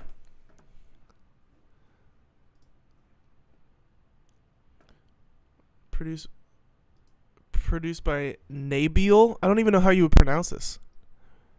Nabil. Nabil is an Afghan-American songwriter, producer, DJ born in... Alright, sorry, I'm going to restart this sentence. Nabil is an Afghan-American songwriter, producer, DJ, born in Virginia and calls Florida home. He is part of the Working on Dying producer collective and one of Ski Mask the Slump God's close producers. Nabil got his start in music early in life, starting in grade school at 14. He picked up a guitar and charged head on with rock metal music. Wow, 2018, Nabil starts making beats and building with various Florida artists, including Members Only and Wi-Fi's Funeral as their producer DJ. Since then, Nabil has honed in on his own distinct sound with sonic fast melodies and hard-hitting 808s. He has become a powerhouse in the LA music scene. We're only going to see greater things coming from this fresh producer. Who writes this shit? That was 5 years ago? Ooga Booga. He made Ooga Booga. So yeah, alright. So he's still working with the same people. Good for him, man. Good for him. Who's D2? I like to see who produced these things. You know, these are the people who have their hands on the song before it's even born. Oh, this guy's a Tory Lanez collab. Tory Lanez producer. Just fair. Looks like just one of his albums. Dash. Okay. Cool. If you know, how do you? I love you. ILY Kimchi. Nalita Yu, known professionally as ILY Kimchi or simply known as Kimchi, is a producer and singer-songwriter residing from California. Oh, so she helped produce Ooga Booga as well. Okay, 5 o'clock Tizo. Okay. She is one of the official members of the production group Working on Dying and is known for producing a wide variety of artists such as Ken Carson, Ski Mask, Zilla Kami, and the late Lil Keed. Rest in peace. Kimchi would begin her solo music career back in 2022 with the release of her debut single Down on May 28th. Okay, great. So yeah, I like the song Jump. That's a good one. All right, anyways. Next album that I want to shout out here is this one called and you have probably heard about it. If you My dog is pounding at the door like a psycho freak. If you watch Anthony Fantano, you've probably heard about this album by now.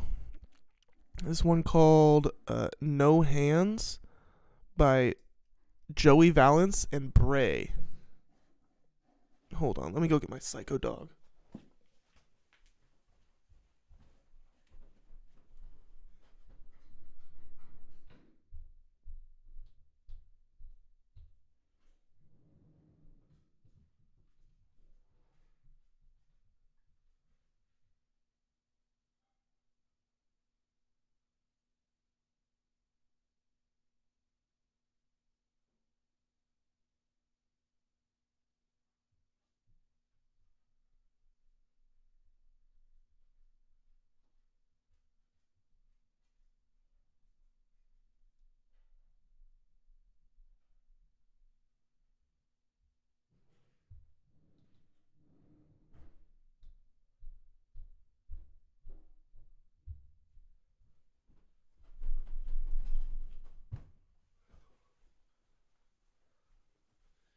Jesus Christ.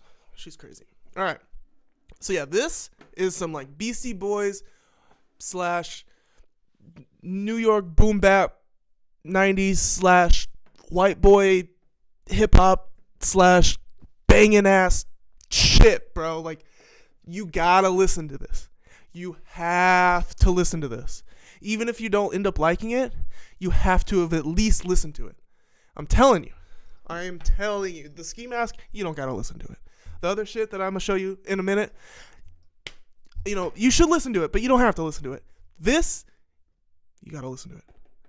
The only reason I even clicked on it before Fantano reviewed it, I was already listening to it the night it dropped. I'd never heard of these guys. I clicked on it because of the Danny Brown feature, as I do, because I dig. And this shit blew me away immediately. First, so like, criticisms. Beastie Boys ripoff, heavy Beastie Boys vibes, which isn't necessarily a criticism that it's bad. It's not bad, it's good. It's a good ripoff. Beastie Boys inspired music, it's good. That being said, it isn't entirely revolutionary, but it's good, dude. They do it so well. Whew. Let's look at these covers. I'm hype about this. I wish I could listen to it with you guys. Here's the back. Bust It, Pack a Punch, featuring Danny Brown, No Hands, Z-Trip, featuring Z-Trip, Like a Punk. Like a punk! So let's read these lyrics on this one. Wake up and I'm feeling like a punk! It's like that. My nose hit the microphone. Sheesh, I don't even care. Wake up and I'm feeling like a punk! I gotta play a bit. So this album, alright. I'm gonna stay focused, but we will get a score. We will get my official score on this album in a second. Wake up and I'm feeling like a punk. I just got that stuck in my head, dude. So this is 12 songs long, and this is, yeah, I mean, jeez. 1, 2, 3, 10 out of 12, bruh. So the Ski Mask was a 6. This Joey Valence is a solid 8, dude. And what we're going to do here is turn that all the way down. Oh, wait, it's not going to let me play it from there, is it?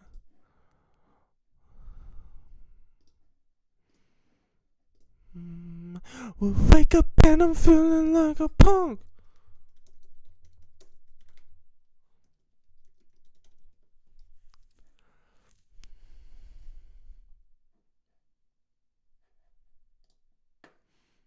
Wake up and I'm feeling like a punk. It's time to rave, it's time to rave, it's time to rave, it's time to rave, it's time to rave, it's time to rave. No sound?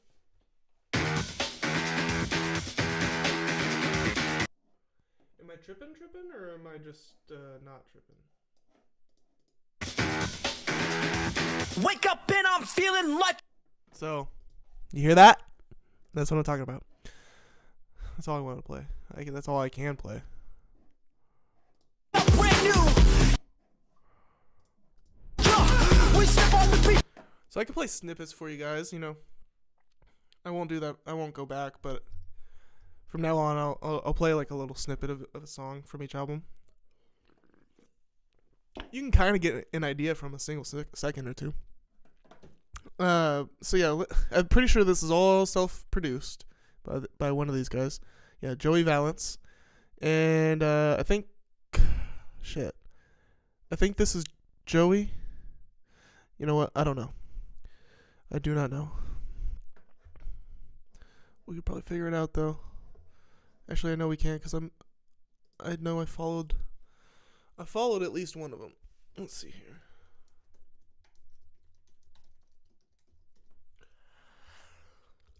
Wake up and I'm feeling like a punk. Wake up and I'm feeling like a. Oh, they were on Fallon? Is this real? Yeah. Oh,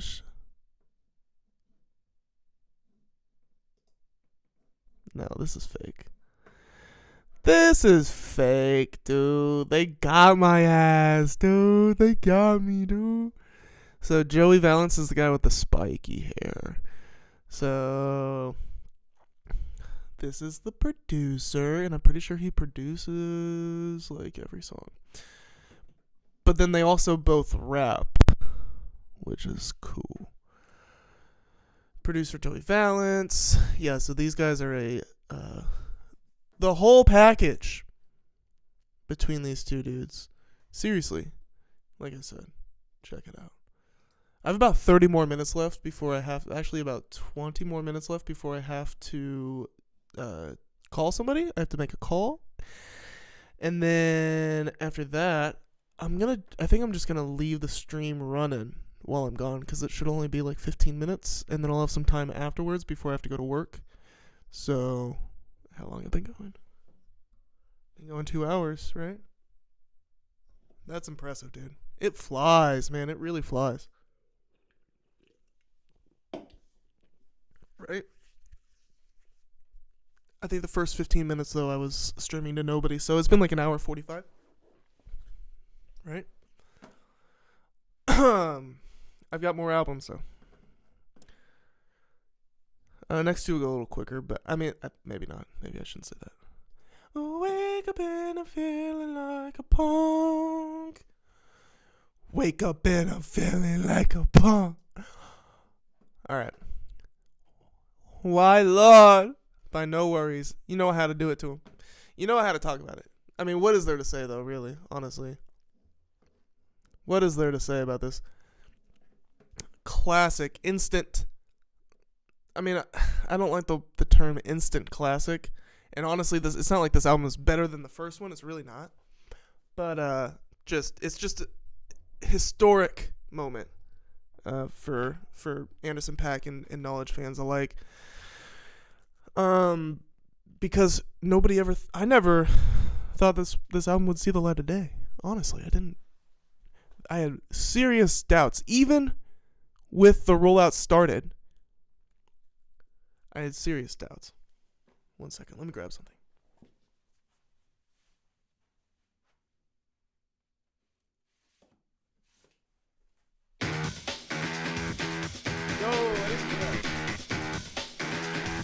Wake up and I'm feeling like a punk. Wake up and I'm feeling like a punk. Wake up and I'm feeling like a punk. Wake up and I'm feeling like a punk. Wake up.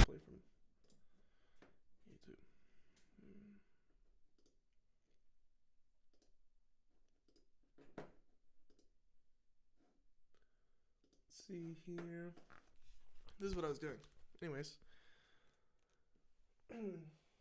The follow-up to Yes La by Anderson .Paak and Knowledge. As you can see here. Let me do a little flipperoo. I can flip vertically. Oh shoot. Nope. Ignore that. Ignore that. I didn't do it. It wasn't me. I want this to transform horizontally. Shit! Transform horizontal? Transform horizontal? Yes! This is what I wanted. Look at that.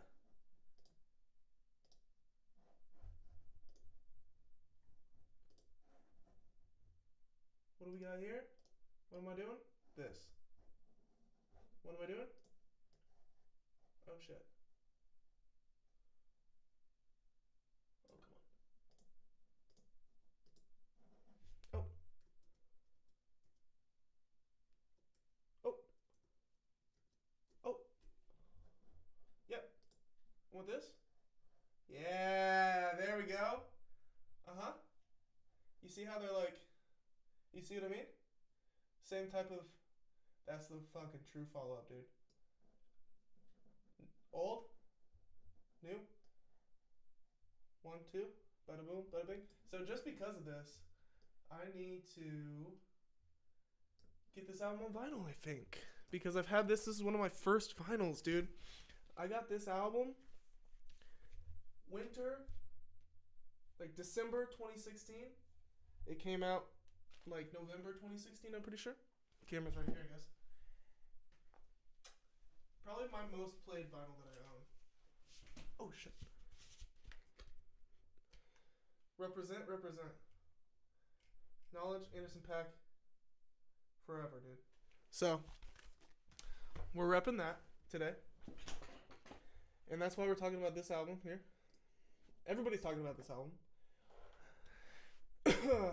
And the only bad thing about it, really, is that it has Dave Chappelle on it. But that's a conversation for another day. Oh, yeah. Microphone's over here. That's a conversation for another day. Okay. Cool Earl Sweatshirt feature. Charlie Wilson feature is cool. So the thing with this album is it's not a classic like the first. It's really just not. But I didn't expect it to be. I didn't have like pre-expectations going into it. I didn't think it was gonna be as good as the first going into it. Let's just put it that way. Some people might have those expectations going in. I'm smarter than that because they won't be met. I go in with low expectations. This album's probably going to be pretty shitty. It wasn't that shitty, dude. It's actually pretty good. But is it as revered? If this was the first one to come out, No Worries would not be as exciting to me. You know what I mean? But it's a good album. I love an album that's been, like, the rollout for this thing has been, like, 2 years in the making. Right? I'm pretty sure the Her song came out in 2022. October 19th, 2022. So about a year and a half in the making. You know, Anderson .Paak is the one to follow. He is one to follow through with an album. You know what I mean? He is not stingy with the shit. And I love that about him. That was one of my favorite songs of that year. And then last year they dropped, was it Move On? No. Was it Daydreaming? Yes. Last year they released this one, which wasn't as exciting to me. And now that I think about it, did I put that in 2024 playlist on accident?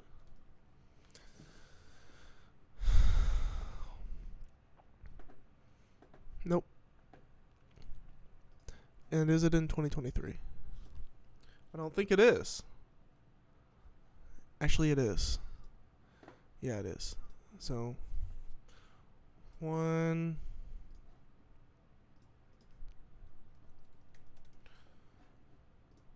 2.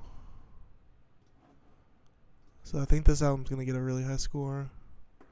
2, 3, 4, 5, 6, 7, 8, 9, 10, 11, 12, 13, 14, 15, 16.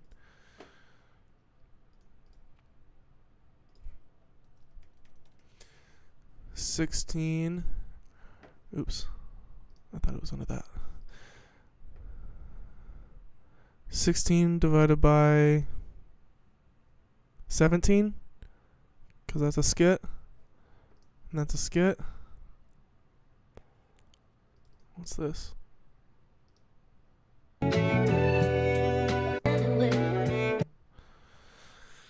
Okay. So 16 divided by 17, this is going to score really high. But it's a little inflated because I like this group. It's a 9. I give it an 8. You know, and that's the thing with these scores. If the number doesn't feel like it's hitting it exactly, you can move the number. The number is just a base. Am I really feeling a 9 on this? No, I'm really not. I'm actually feeling like a strong 7, light 8. But I'm rocking with all the songs because it's a fucking no worries album. You know what I mean? And the songs are nice and smooth, and but does it have the fun, playful, sophisticated, suave energy, player energy as Yes Lord? No. But these dudes are 8 years older now. You can't keep that same energy forever, you know? But you gotta keep that same energy. You know what I mean? Is there a way I can set this up? Still working on getting my green screen set up. We're gonna get that going one of these streams, and it'll be dope. But let's see what I can do here. We got about 10 more minutes left, peeps. Peeps who aren't watching. There we go. Cool. This is fun. Ah! Shit. Alright, what's next? I've got another album. Oh yeah, that's what it is. This one deserves a bit of a shout out.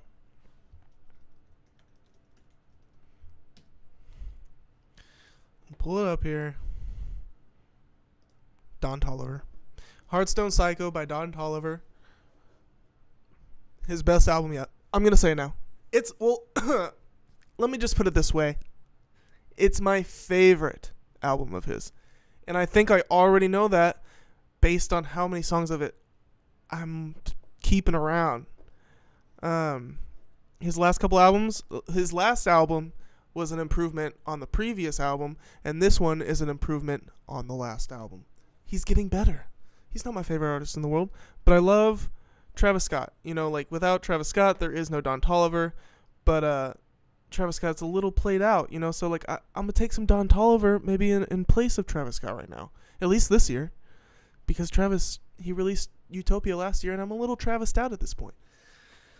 I did like Utopia, though. I do like it, and I was rocking with it at the time as well. But let's see here. So we're talking about my Donnie Boy right now, and Donnie Boy, I like this album, you know, and I like the biker theme. I think he gives the impression, he talks about riding his bike in the lyrics. I get the impression that he actually does ride a bike, which is dope. Like, I feel like this guy's like about it. Like, he could be in a biker gang. Like, he looks like he looks the part. This is his first album that actually feels like the concept makes a little more sense. Oh, that's hard, dude. That holy shit. Yeah, that's hard. It even says hard. He knows, dude. This oh yeah, it's called Heartstone Psycho. Dude, I love this picture. This is the Thunder Road alternative cover for the CD included in the Thunder Road box set on Don Toliver's shop. It's cool. Yeah, I'm liking this rollout visually. Wow. I'm really liking this rollout visually.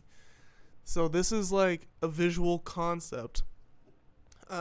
His album covers have always been like visually pleasing. The concept, they just haven't been very strong, solid concepts. Let's take a look.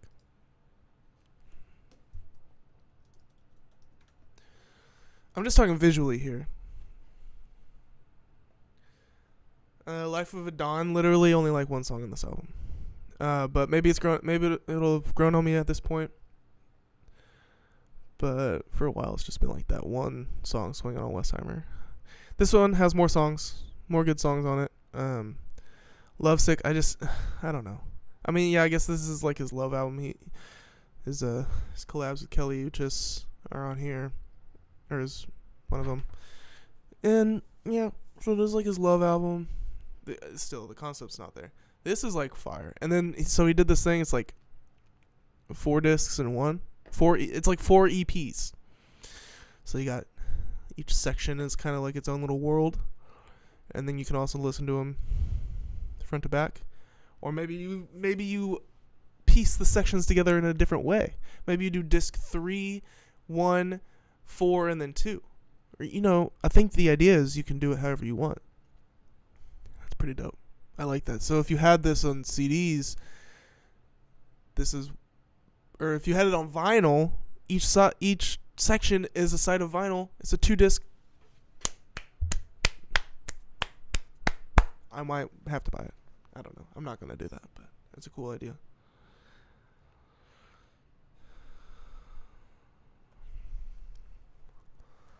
So, who produced these songs?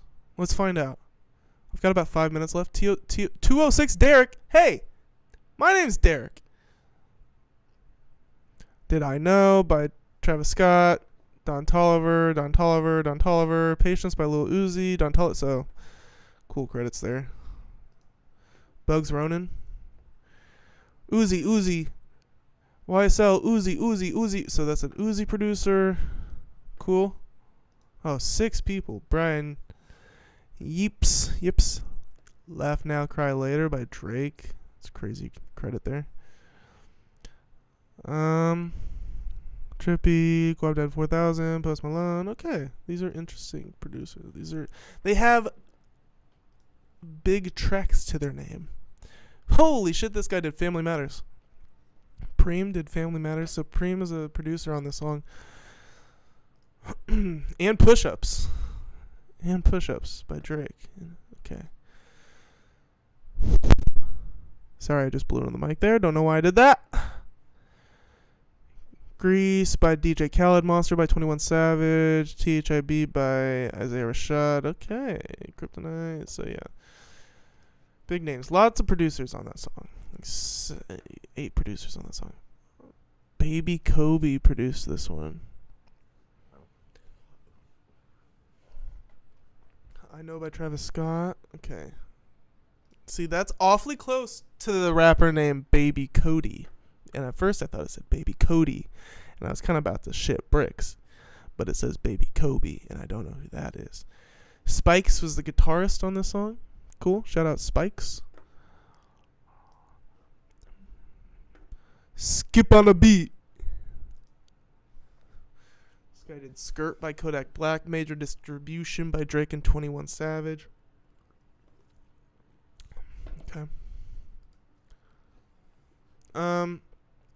Yeah, so I'm going to have to come back to the stream. Give me about 5 minutes. Give me about 25 minutes. And I will come back and we're going to hit Lil Uzi Vert. And then we're going to hit G-Eazy Baby Rexa beef. Okay? We're going to hit those thumbnails. You know what I mean? Not me, fool. So until then, I'm going to throw up like a thing here that just says like BRB. How about that?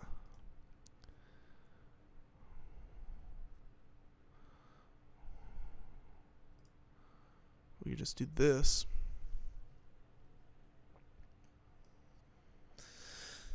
Yeah, we got some cool Nikes coming up here when I return.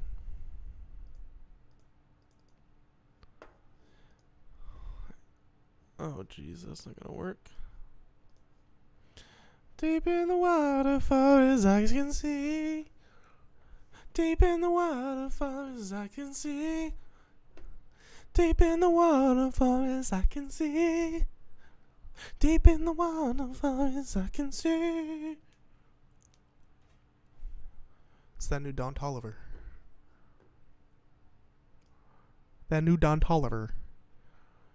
Yeah. Alright. So when we get back, we're going to hit Lil Uzi Vert, sued by production company for $500,000. Very juicy story, very juicy. You don't want to miss it. You're going to have to stick around. Please stick around. You're not going to want to miss this, people. We also have Lil Wayne announces Vegas' first shared residency, plus the Carter 6 updates. Exciting stuff. That's very exciting, huh? Right? What else? Oh yeah, this was I'm excited to dig into this one a bit. Ruby Rose admits to using ghostwriters plus Kendrick N95 conspiracy theories that I had no idea about. Ghostwriting conspiracy theories. And they tie that into Ruby Rose's comments about using ghostwriters here. She made these comments in the Joe Budden podcast. Very funny, very good clip. We're gonna examine some stuff about it. And then yes, the Baby Rexha versus g-eazy debacle. I guess you could call it that. Just Baby Rexha, who I'm not very familiar with, but she made some silly, funny comments about g-eazy that I find amusing, and so I would like to read them. But until then, I'm making a thing here. Sorry I keep breathing into the mic there, but it's gonna do this. It's gonna say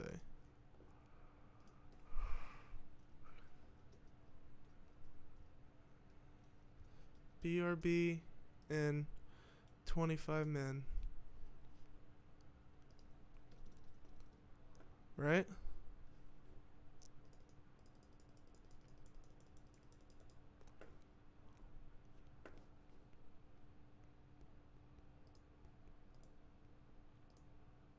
Boom.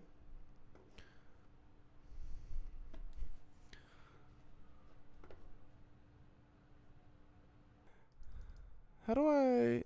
And I'm back with tech issues. Of course. I'm back with tech issues. Because you expect nothing less from me. And I got a hat this time. I'm back with a hat, baby. Rat-a-tat-tat. Rat-a-tat-tat. Who told you I could rap? Ooh. Yeah. Yo mama. We back once again. Rat-a-tat-tat. Ooh. Alright.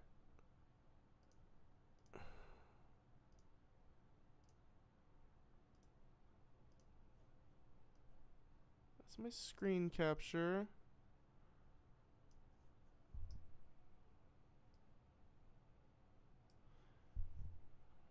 Mac OS on my video capture device.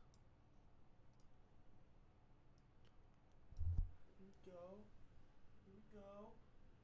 Oh, that's why it's locked. It was locked. Silly me. There we go. There we go. Let's give a round of applause. Let's give me a round of applause. Woo! Alright, we're back with a story. I'm back with a story, baby. I got some fresh blood, some fresh juices pumping through me. Don't know what I meant by that, but I'm feeling good. And we got this story. Lil Uzi. We got a thumbnail story. We got a thumbnail story, people. We made it.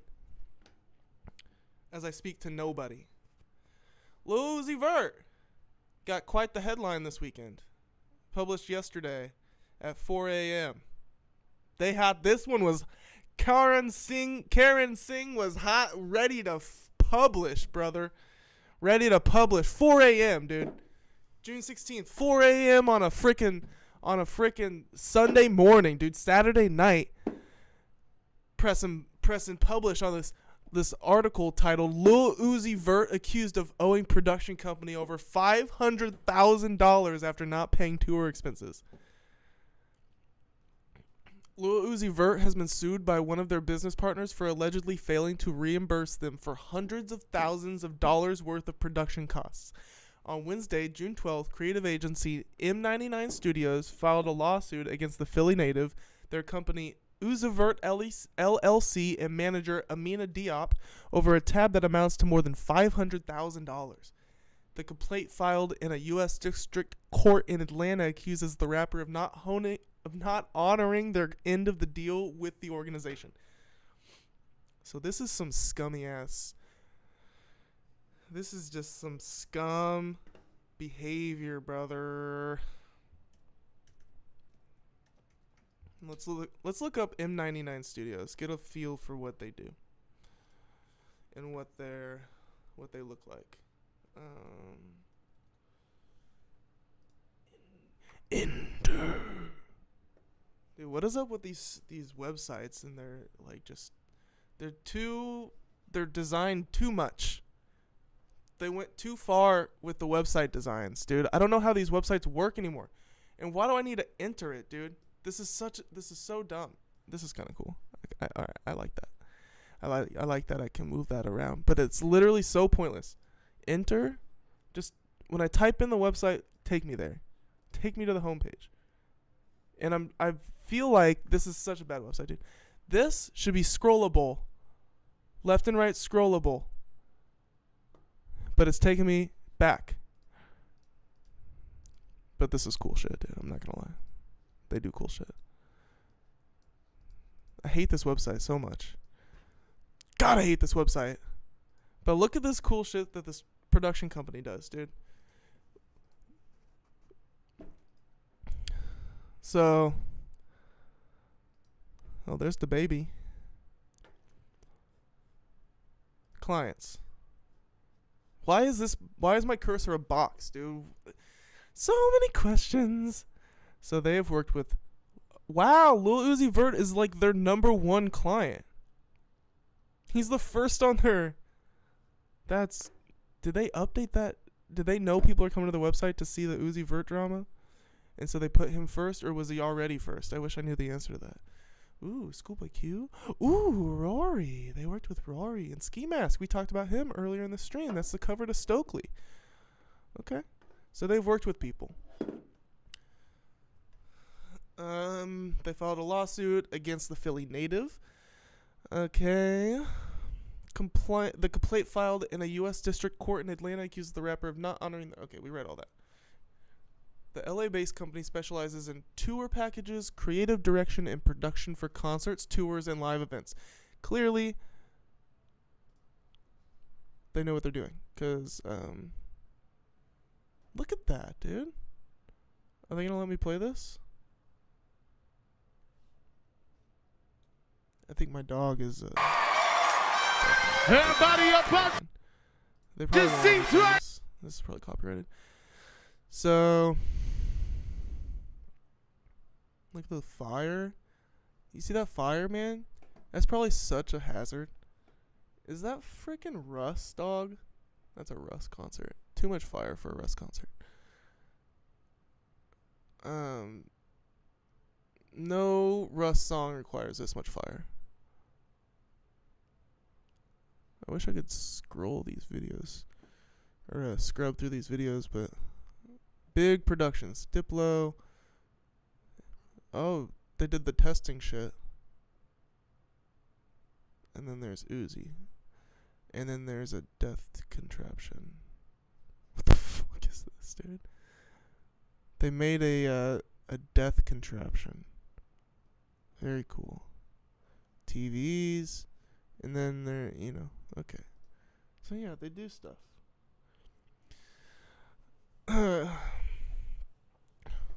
They specialize in tour packages, creative direction, and production for concerts, tours, and live events. According to a complaint viewed by Hip Hop DX, the company alleges that Uzi regularly failed to maintain functioning credit cards or sufficient funds in their travel account, forcing M99 to front the money. So they don't want to, they have a working relationship with Uzi. I'm sure he's paid them some stuff in the past, paid him back some money in the past, or they've given him enough. They know enough about his finances to feel comfortable fronting him the money, but then they start taking advantage of that. So Uzi's manager Diop was aware. Let me make sure who Diop is. Yeah, Uzi's manager Amina Diop was aware of these issues and relied on M99 to provide Uzi Vert with interest-free loans. So they were just using this production company as a bank, regularly taking advantage of M99's goodwill and financial support to run artists' touring business. Artist being Lil Uzi Vert. The document continues. By 2023, Uzi allegedly stopped paying M99 altogether, despite using its services at massive events such as Rolling Loud, Roots Picnic, and a summer tour across Europe, among others. So this dude was like, he's already got his tour plan with all these sets. It's already in motion. So, the plan's already in motion. He's going through with these tours that have already been planned while completely stopping all payments to him. Is Uzi broke? Why is he not paying this company? He just had an album come out last year. there's little doubt that artists could have completed the performances without the help of M99, as, consistent with past dealings, artists would regularly use M99 to fulfill unrealistic production requests just hours before the scheduled performances, the company alleged in the complaint, further illustrating the apparent challenges of working with the red and white artist. For example, right before his Rolling Loud LA performance, artist requested a bounce house, wooded crosses, and mannequins to be added to the show, all of which M99 was forced to procure, build, incorporate with other set pieces, and pay for with essentially zero prior notice. Okay, I do stagehand jobs. I am in this industry, not at this scale, obviously, but at a smaller scale, more mid-sized venues, and I do stagehand work, building sets. This is a nightmare, dude. This is a nightmare. They should sue him for this. Even if the money wasn't involved, even if he paid them, they should still sue him for this, just for general assholery. You know what I mean? Because that sucks, dude. Let me read this again. For example, right before Uzi's Rolling Loud LA performance, Uzi requested a bounce house, wooded crosses, and mannequins to be added to the show. Right before. So I wonder what they mean by right before. Are we talking an hour? Are we talking a couple days? Still, regardless, it's a pain in the ass. But we need more specifics on that right before. But still, it's too much. You can't add shit. You know, don't add to the plan, especially when you're not paying. And pay for with essentially zero prior notice. Essentially zero prior notice. And the company's paying the bill, assuming that he's going to pay them back, but, you know, he's just not paying them. The suit claims that though Uzi was already in great debt to M99, the 28-year-old, hey, that's how old I am, sought out the agency's help for an Australian tour by handing over an advance of $100,000 and promising to cover the rest of the trek. This, according to the filing, has yet to happen. So, dripping on more money, he fronts a little bit to reel him in, 100,000, 100K. God damn, my dog is scratching at the damn door. Fronts him a little bit to reel him in, and then, you know, continues to not pay. This is damning, bro. Uzi. Why, dude? You're one of the most successful artists in the game. Why are you doing this? This is crazy, dude. This ain't cool. That ain't cool, dude. Soon after the money allegedly failed to come through yet again, M99 dropped Uzi as a client. He's still on their website. He's still on the website, guys. Hello? Hey. He's still on the website. Somebody let him know. The company is seeking no less than $533,499.81 plus fees and interest. Holy shit. They were doing interest-free loans. Not no more. Last year was massive for Lil Uzi Vert, who dropped their first album in 3 years and debuted at #1 on the Billboard 200 tally thanks to it. In support of Pink Tape, they toured extensively in the months following its release. Bags, bro. He made the bags on tour, dude. I wonder what he looked like on tour. Let's see here.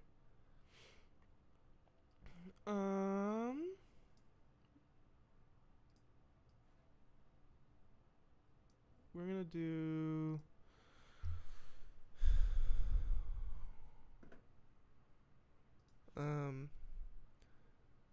Lil Uzi Vert show 2023.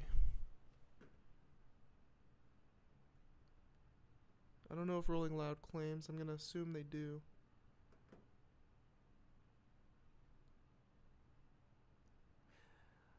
Lil Uzi Vert just made his rock with that BET. Alright. Here we go. Pink Tape tour. This is perfect.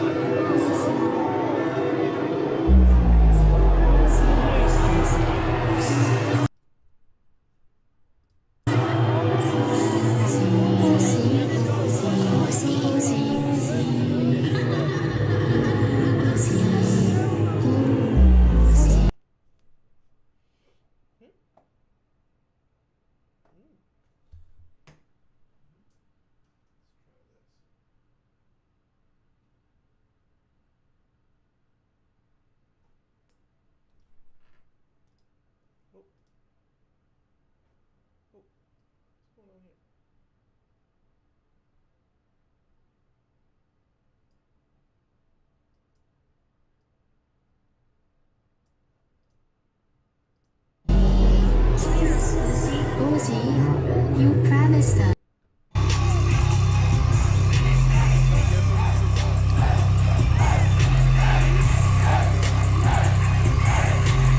Is this M99 production? The pictures look way cool.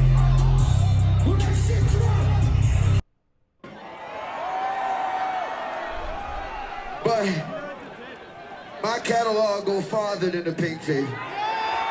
Yeah. We know. Uzi's so cool, man. And I've been making beautiful songs for a very long time. Beautiful. I got money nowhere. He stays on the stage on that platform the whole time.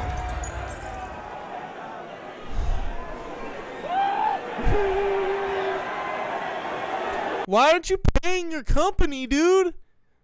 Look at what they did for you, dog.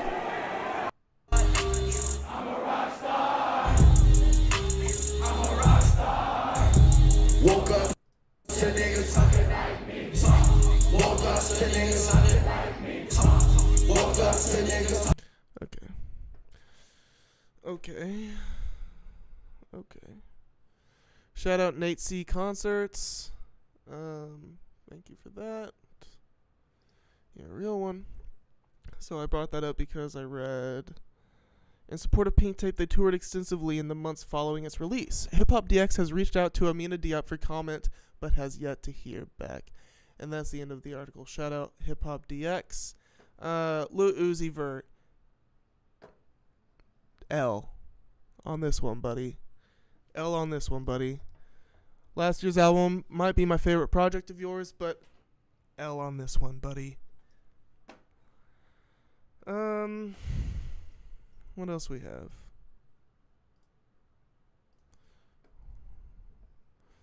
Let's see here. So, next up, Lil Wayne announces Vegas's first shared residency. I can't speak. Lil Wayne announces Vegas's first shared residency. Okay. Let's crack into this one.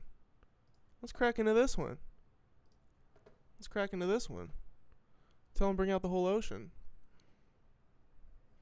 Tell him bring out the whole ocean.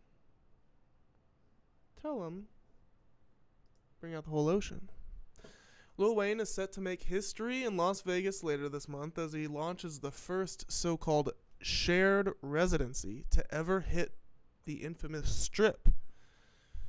So Vegas residency. Let's chat GPT this one. Maybe I can get it going here. I want to do ChatGPT on my desktop so you guys can watch me have so much fun. This is the best. The best shit.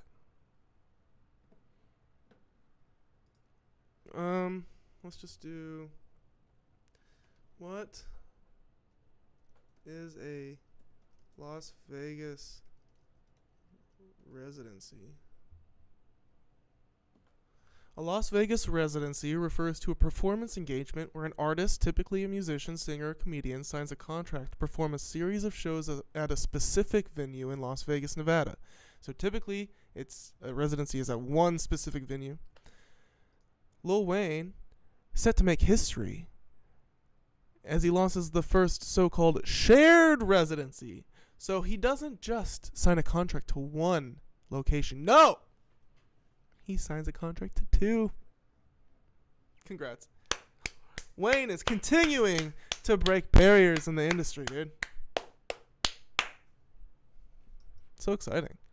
According to Fox 5 Vegas, Weezy is set to kick off a residency at Dry's Beach Club at the Cromwell Hotel on Saturday, June 29th. 2 weeks later, he will perform his first show at Zouk nightclub on July 12th.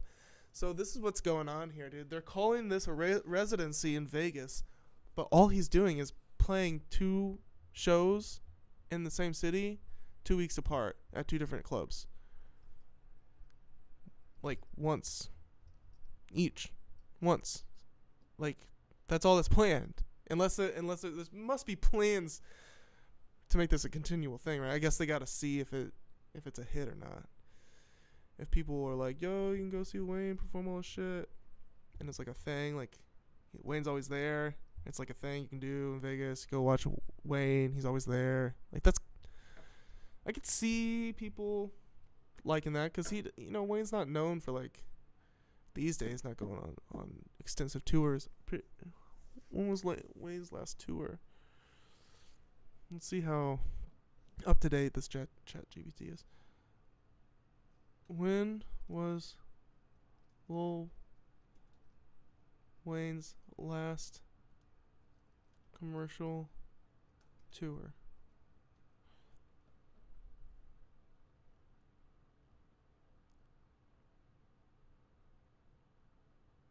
It's gonna spin its wheels? Really? Are we frozen? ChatGPT. When was Lil Wayne's last commercial tour? Something went wrong while generating the response. If the issue persists, please contact us. What the hell? Okay. I'm gonna go to my cell phone then. I gotta know. When was Lil Wayne's last commercial tour? What the hell, dude? ChatGPT is down. It's not working on my phone either. What the fuck? We are incredibly excited to welcome Lil Wayne to Zouk Las Vegas. The venue's Vice President Joe Lopez told the outlet his dynamic performances and legendary status make him the perfect artist to launch this transformative residency. We look forward to providing an unparalleled nightlife experience for all to enjoy this monumental artist. Doesn't Wayne have kids to raise, dude? Is he gonna spend every night in Vegas? I'm sorry, Wayne. That's mean. That was rude. Your kids are grown, right? Your kids are grown now. Dry's management company group's president Dustin Dry echoed Lopez's sentiments, adding, "We cannot wait to continue our long-standing relationship with Lil Wayne and have him return as a resident artist at Dry's. We cannot align with a more dynamic artist to welcome this debut residency partnership." While tickets for each of these initial dates are currently unavailable on both Zouk and Dry's respective websites, additional dates for the residencies have yet to be posted. I wonder how much it costs.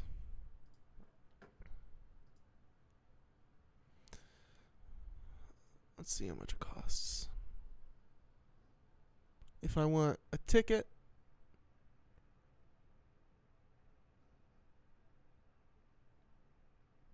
and open bar package, open bar ticket package.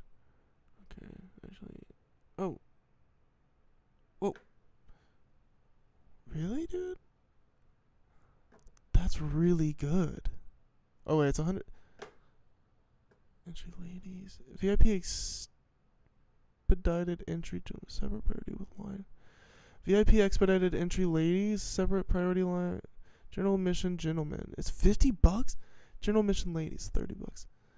VIP tickets, dude, this is such a good deal. To see Wayne,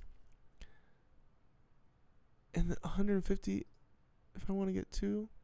$300 for open bar ticket package. Enjoy unlimited well cocktails and beers until 2:30 a.m. admission included. Till 12:30, and then table reservations. Okay, so if you want to reserve a table on the dance floor, you have to spend a minimum of $2,500. Best available ticket. I don't think I understand how this works at all. I mean, so if you just buy a ticket, it's like you aren't even sure if you're going to be able to fit in the place. Is that the deal? Like you could buy the tickets and not even be able to make it in there? I'm shocked at how cheap it seems. I want to see a map. I want to go to Vegas. Whoa. It's got a pool.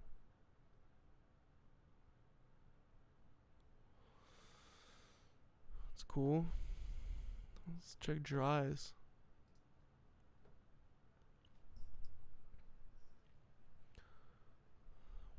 Waka! Wait, they're not gonna put Wayne on the front page?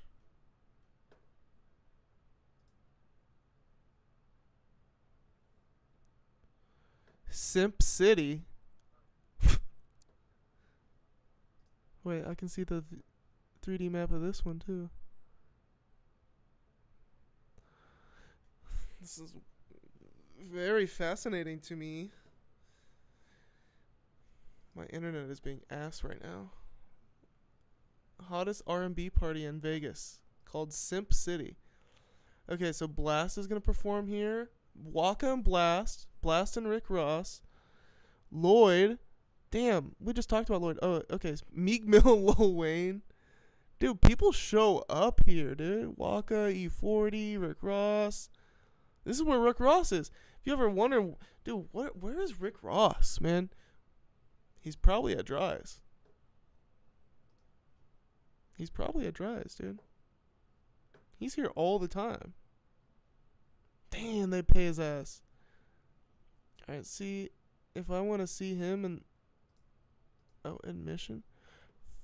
$60. Me and my wife. Oh.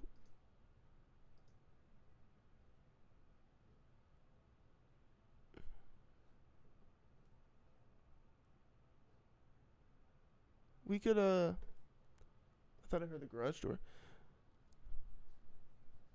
Oh no, it's my dog. We could go for $100. Alright, I gotta go let my dog in.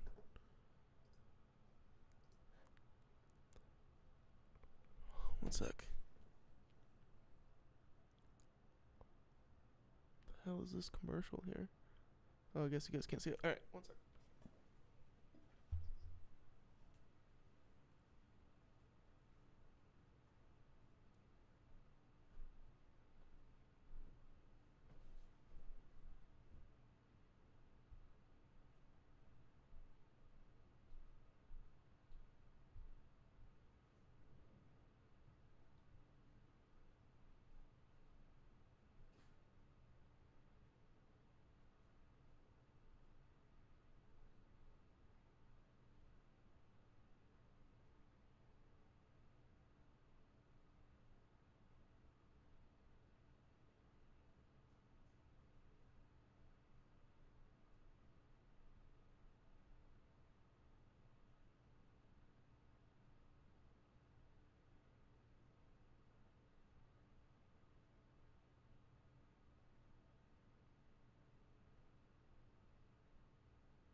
Anyways, where were we?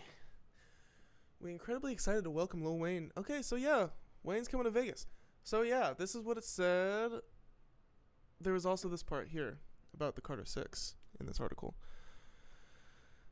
Fox 5's announcement of Lil Wayne's upcoming Vegas performances indicated that the residencies would serve as a lead-up to the rapper's long-awaited 14th studio album, The Carter 6, which he's been teasing since 2022.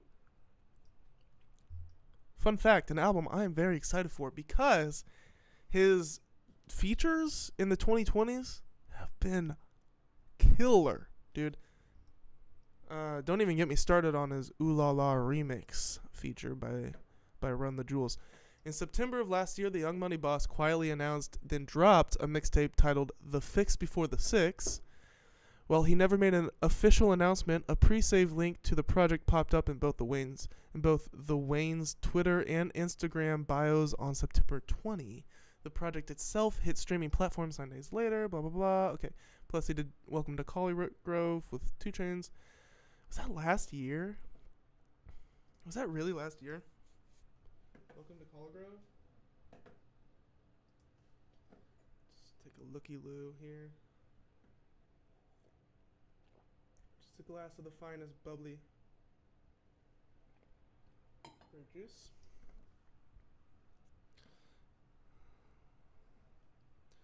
I'm looking up Lil Wayne, 2 Chainz.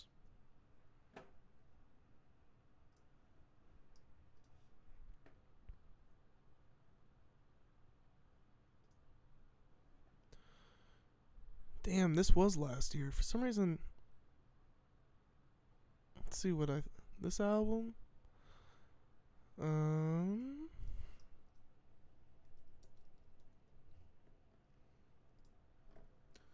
7 songs. Was this whole album all released in 2023? It was. Whole thing was released in 2023. 7 songs out of... Is there a bunch of skits in this? Yeah. So 1, 2, 3, 4, 5, 6, 7, 8, 9, 10, 11, 12, 13, 14, 15, 16.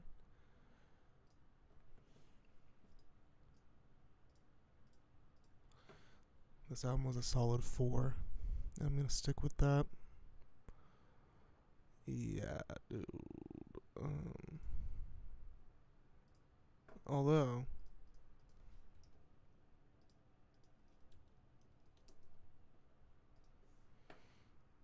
Yeah. Yo! Skirt, skirt, skirt. 42. Yep. It's like Devin Book and all my hoes. Yeah. Wayne's killing it. I mean, geez, just straight. Murdered that song.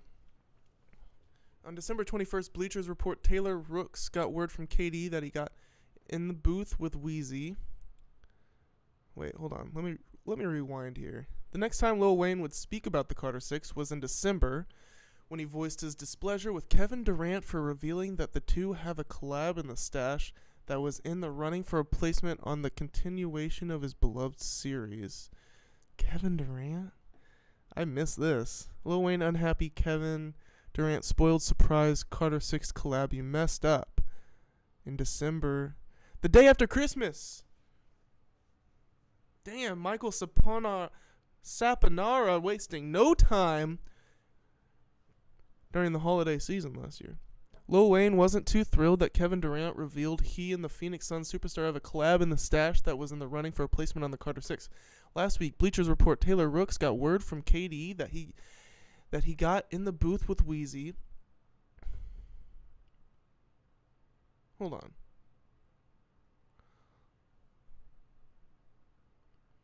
She brought up how the baller wanted Wayne to tease a snippet of their collab, but the New Orleans rap deity didn't like that the element of surprise was now gone. Yeah. Yeah, I mean, what did Wayne expect, dude? The basketball player is not going to understand the mystique of the music industry. You know what I mean? Unless you have that conversation with him, which he probably did have that conversation with him. And KD is just, I mean, dude, he's a meathead, bruh. Why would KD do that? That was on the rap. Why would KD do that? That was on the rap. See, KD, you messed up, Wayne said with a laugh. All right, so he's laughing about it. Now that you done that, I just wanted you to know you messed up, and the song was considered to be on the Carter 6. And now that you've said something, it's not going on the Carter 6. Dude! Wayne then revealed that the unreleased track was supposed to land on Welcome to Collar Grove album with 2 Chainz, but he ended up saving it for a possible spot on C6.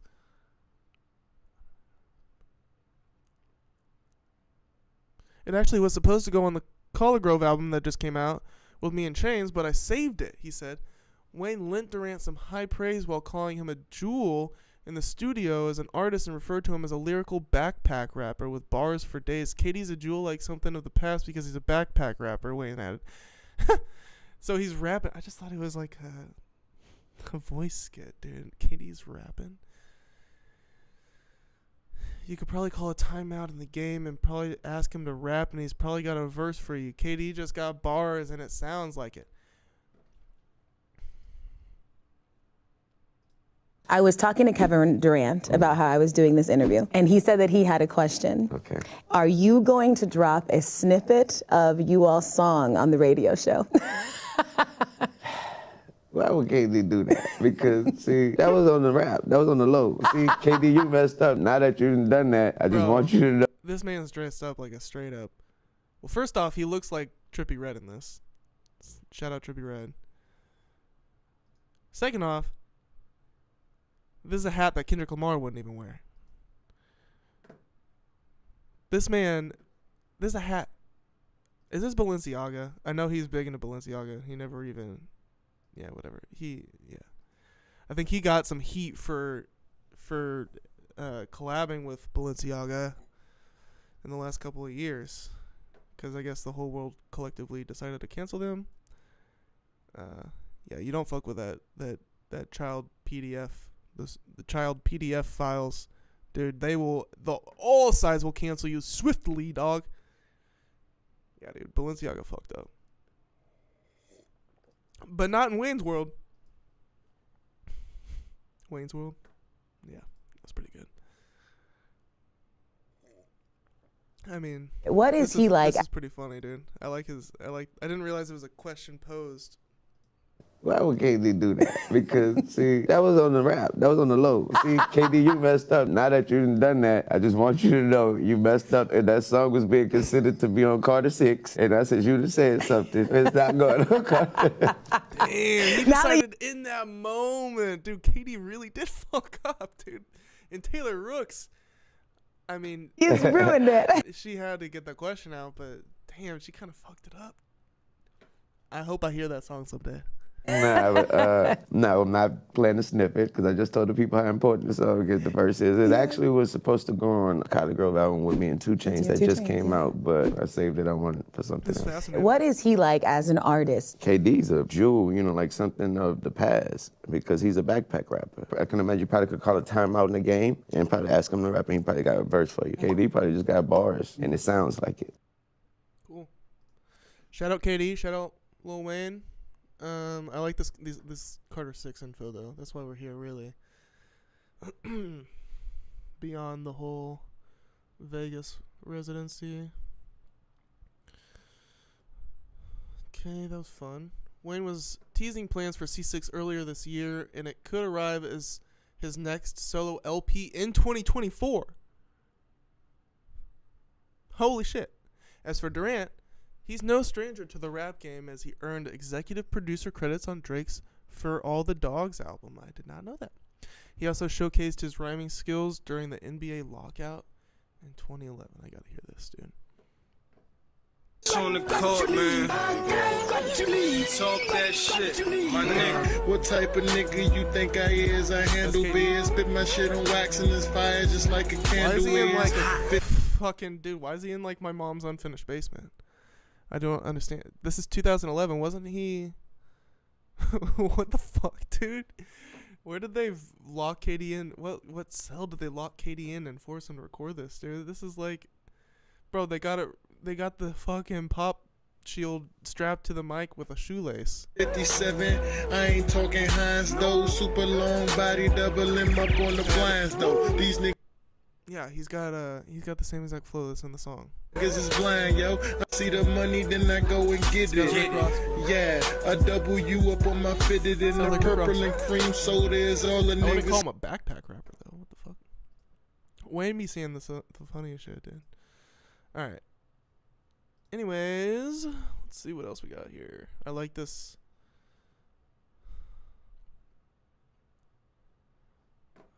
Surprise cutters.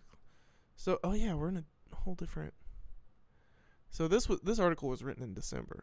I'm on a whole new article now. I forgot about that. Okay, let's go back to the other article. Why would Kitty do that? Why would Kitty do that? That was on the rap. Lil Wayne then revealed that the unreleased track was supposed to be a blah blah blah blah blah blah blah. Okay, that's that. Fun stuff, guys. That was a fun story. Let's see what else we got.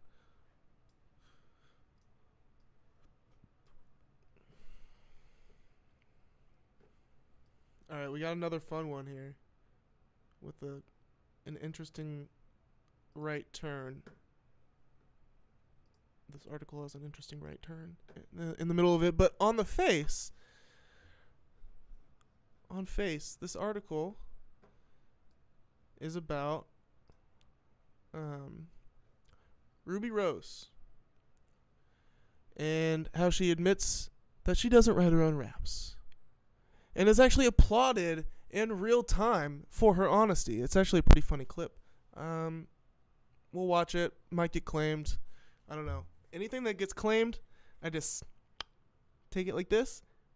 Once it gets claimed, I pluck it, detach it, pull it up, and I toss it.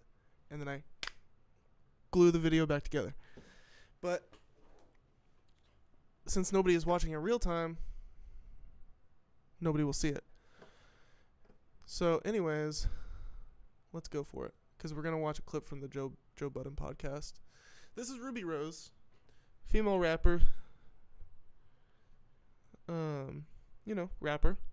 I don't know why I didn't need to say female. She is a rapper. Just as anybody else is a rapper. And she's upfront about her authenticity. So much so that even the strictest gatekeepers of hip-hop can't help but commend her. They're talking about Joe Budden.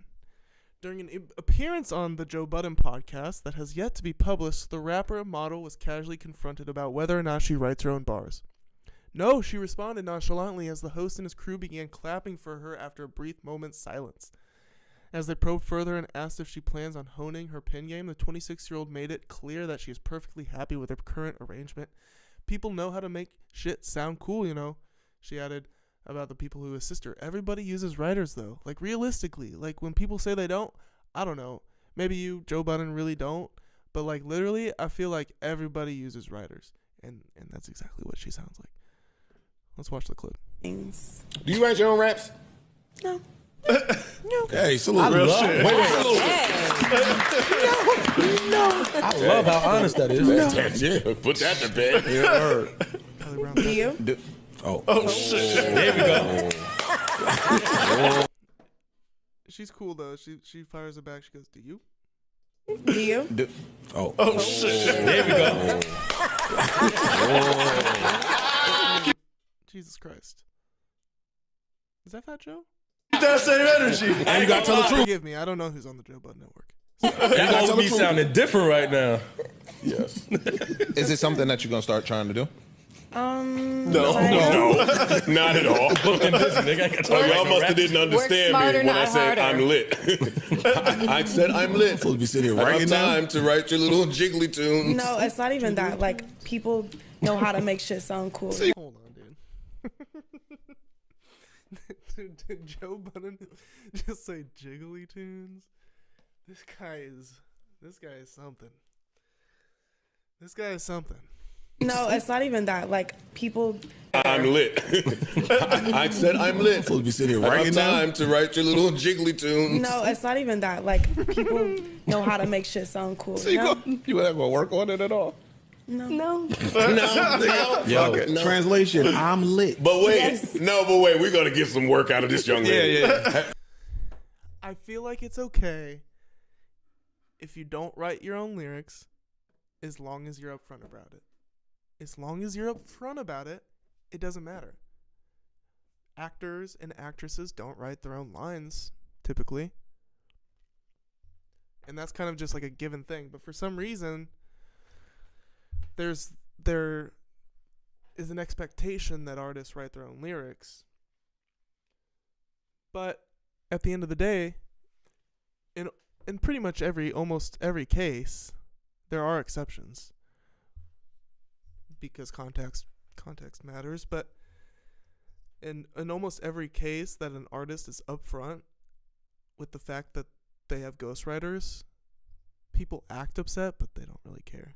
It's only when artists put on a front, even momentarily, that they don't use ghostwriters, that then even if you just did it even if you said it for 1 minute, you got to be upfront with it from the get-go. And Ruby Rose, honestly, this is like,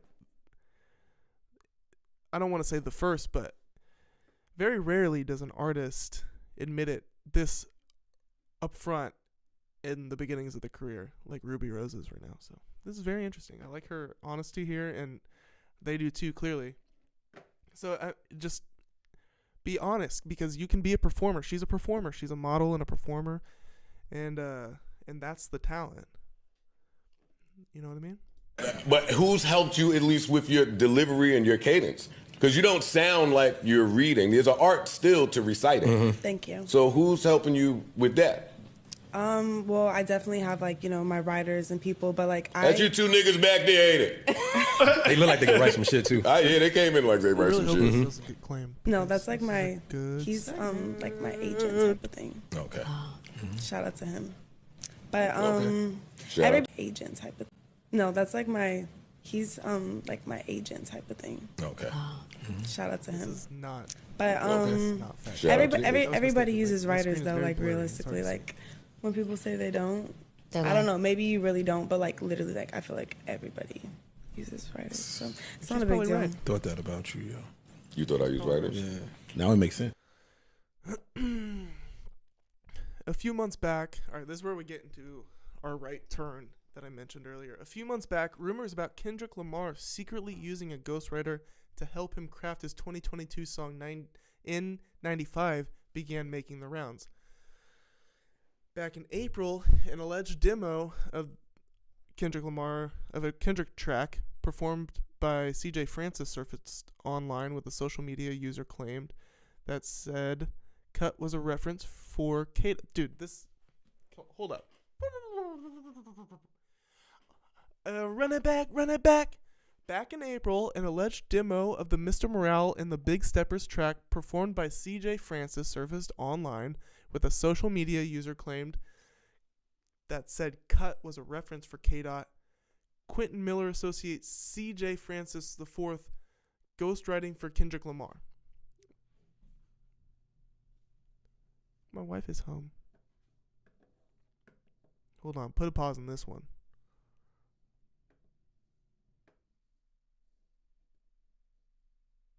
We're going to put a pause on this. I have to greet my wife. Ashley.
Okay, I'm back. I'm back.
Baby just got home.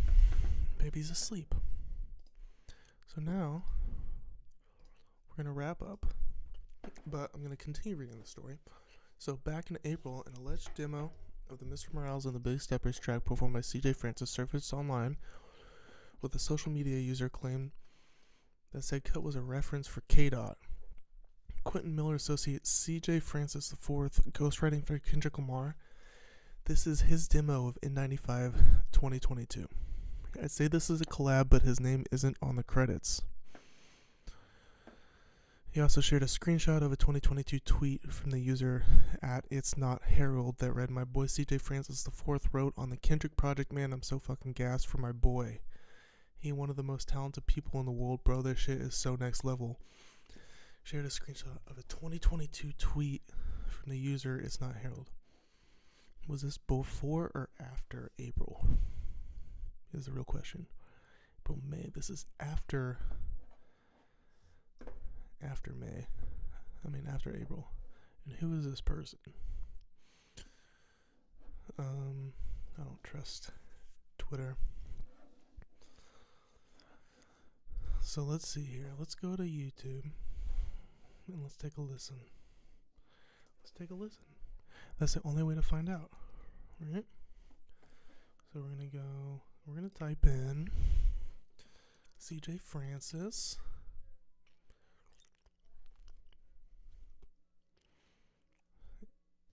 Here we go. I never heard this. I didn't know about this.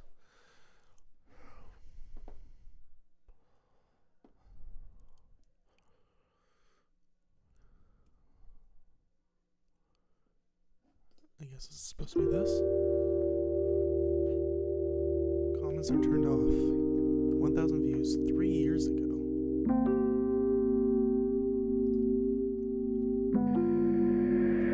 Magic.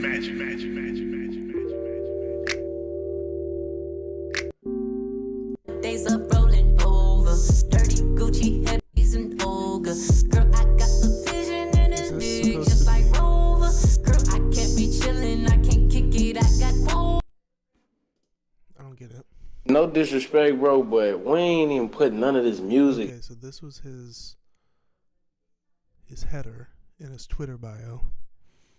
So Kendrick fans don't want to admit to LMAO. CJ been making music references for big name artists. They just don't want to credit him and make him sign NDAs. Out. NDAs mean nothing and hold no legal ground, by the way.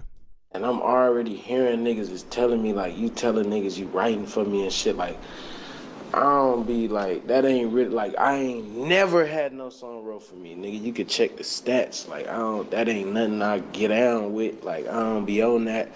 Tubby told me, like, was I ever wrote. This is supposedly CJ. So this news is 2 months old, but I don't care. Nobody knows about this. She love me, but we know we not together. I gave 50 bands to the teller. I'm jumping on the plane and switch the weather. Eliante flood the bezel. My wrist hurricane. Is this supposed to be it? Completely said. I'm so lost. I don't have time for this right now. That's insane.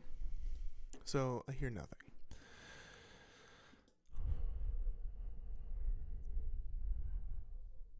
He also shared a screenshot of a 2022 tweet from the user It's Not Harold that read, "My boy CJ Francis IV wrote on the Kendrick project, man. I'm so fucking gassed." Okay, however, Francis himself denied that he was ever involved with the song.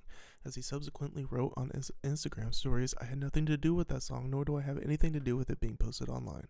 The original social media post has since been stamped with a community note that states Francis is known for rapping over instrumental remakes from YouTube and pretending he made demos for popular songs. So he got hit with the community notes. Okay. A Reddit thread also debunked the claims, pointing out that N95 originated in 2019 as a collab between the Compton native and Baby Keem that was ultimately scrapped. Kung Fu Kenny reportedly later merged two different songs to create the basis for N95 before settling on the final version of the song in 2022. Let's see what this Reddit thread is. CJ Francis IV never wrote for Kendrick. CJ never wrote for Kendrick. CJ was never involved in the making of Kendrick's album. 2019, Kendrick's first version of N95 was on his scrapped feature Vent with Baby Keem. After scrapping that original verse, he worked on two separate songs and likely incorporated parts of that feature, Out of Pocket and Takeoff. Metadata for Morale sessions have no hint of CJ. 2020. Let's hear. I want to hear Vent.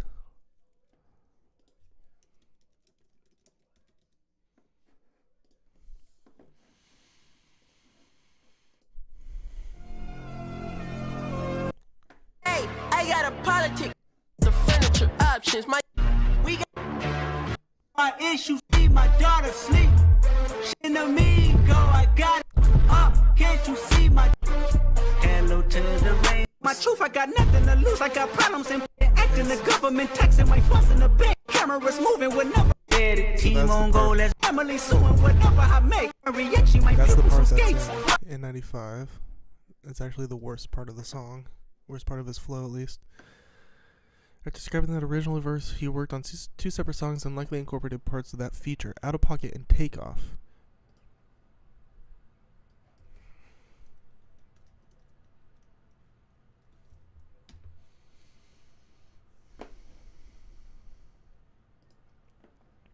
If all of this real hella fine, no. Take off the funk flash. This is the take off the funk flash, take off the Take off the gossip. Take off and what Out of Pocket. Send bitches to sleep in. You ugly as Hopefully this stream doesn't get claimed.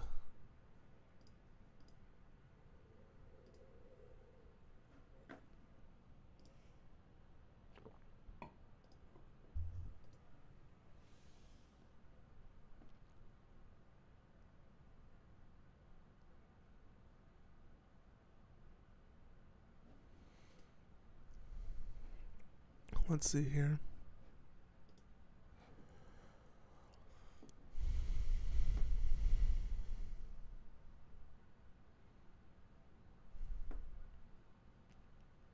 Take off.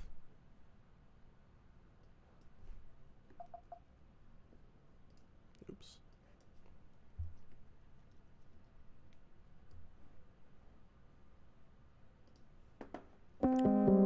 Perception, take off the cop with the iPad. Take off the unload, take off the unsure, take off decisions out loud. You ugly as fuck. You only watching for love. This ain't monogamy. Okay. Kendrick combines Out of Pocket and Takeoff to make Pocket Off. The version of the song with the original slower beat. Interesting. I didn't know about all this.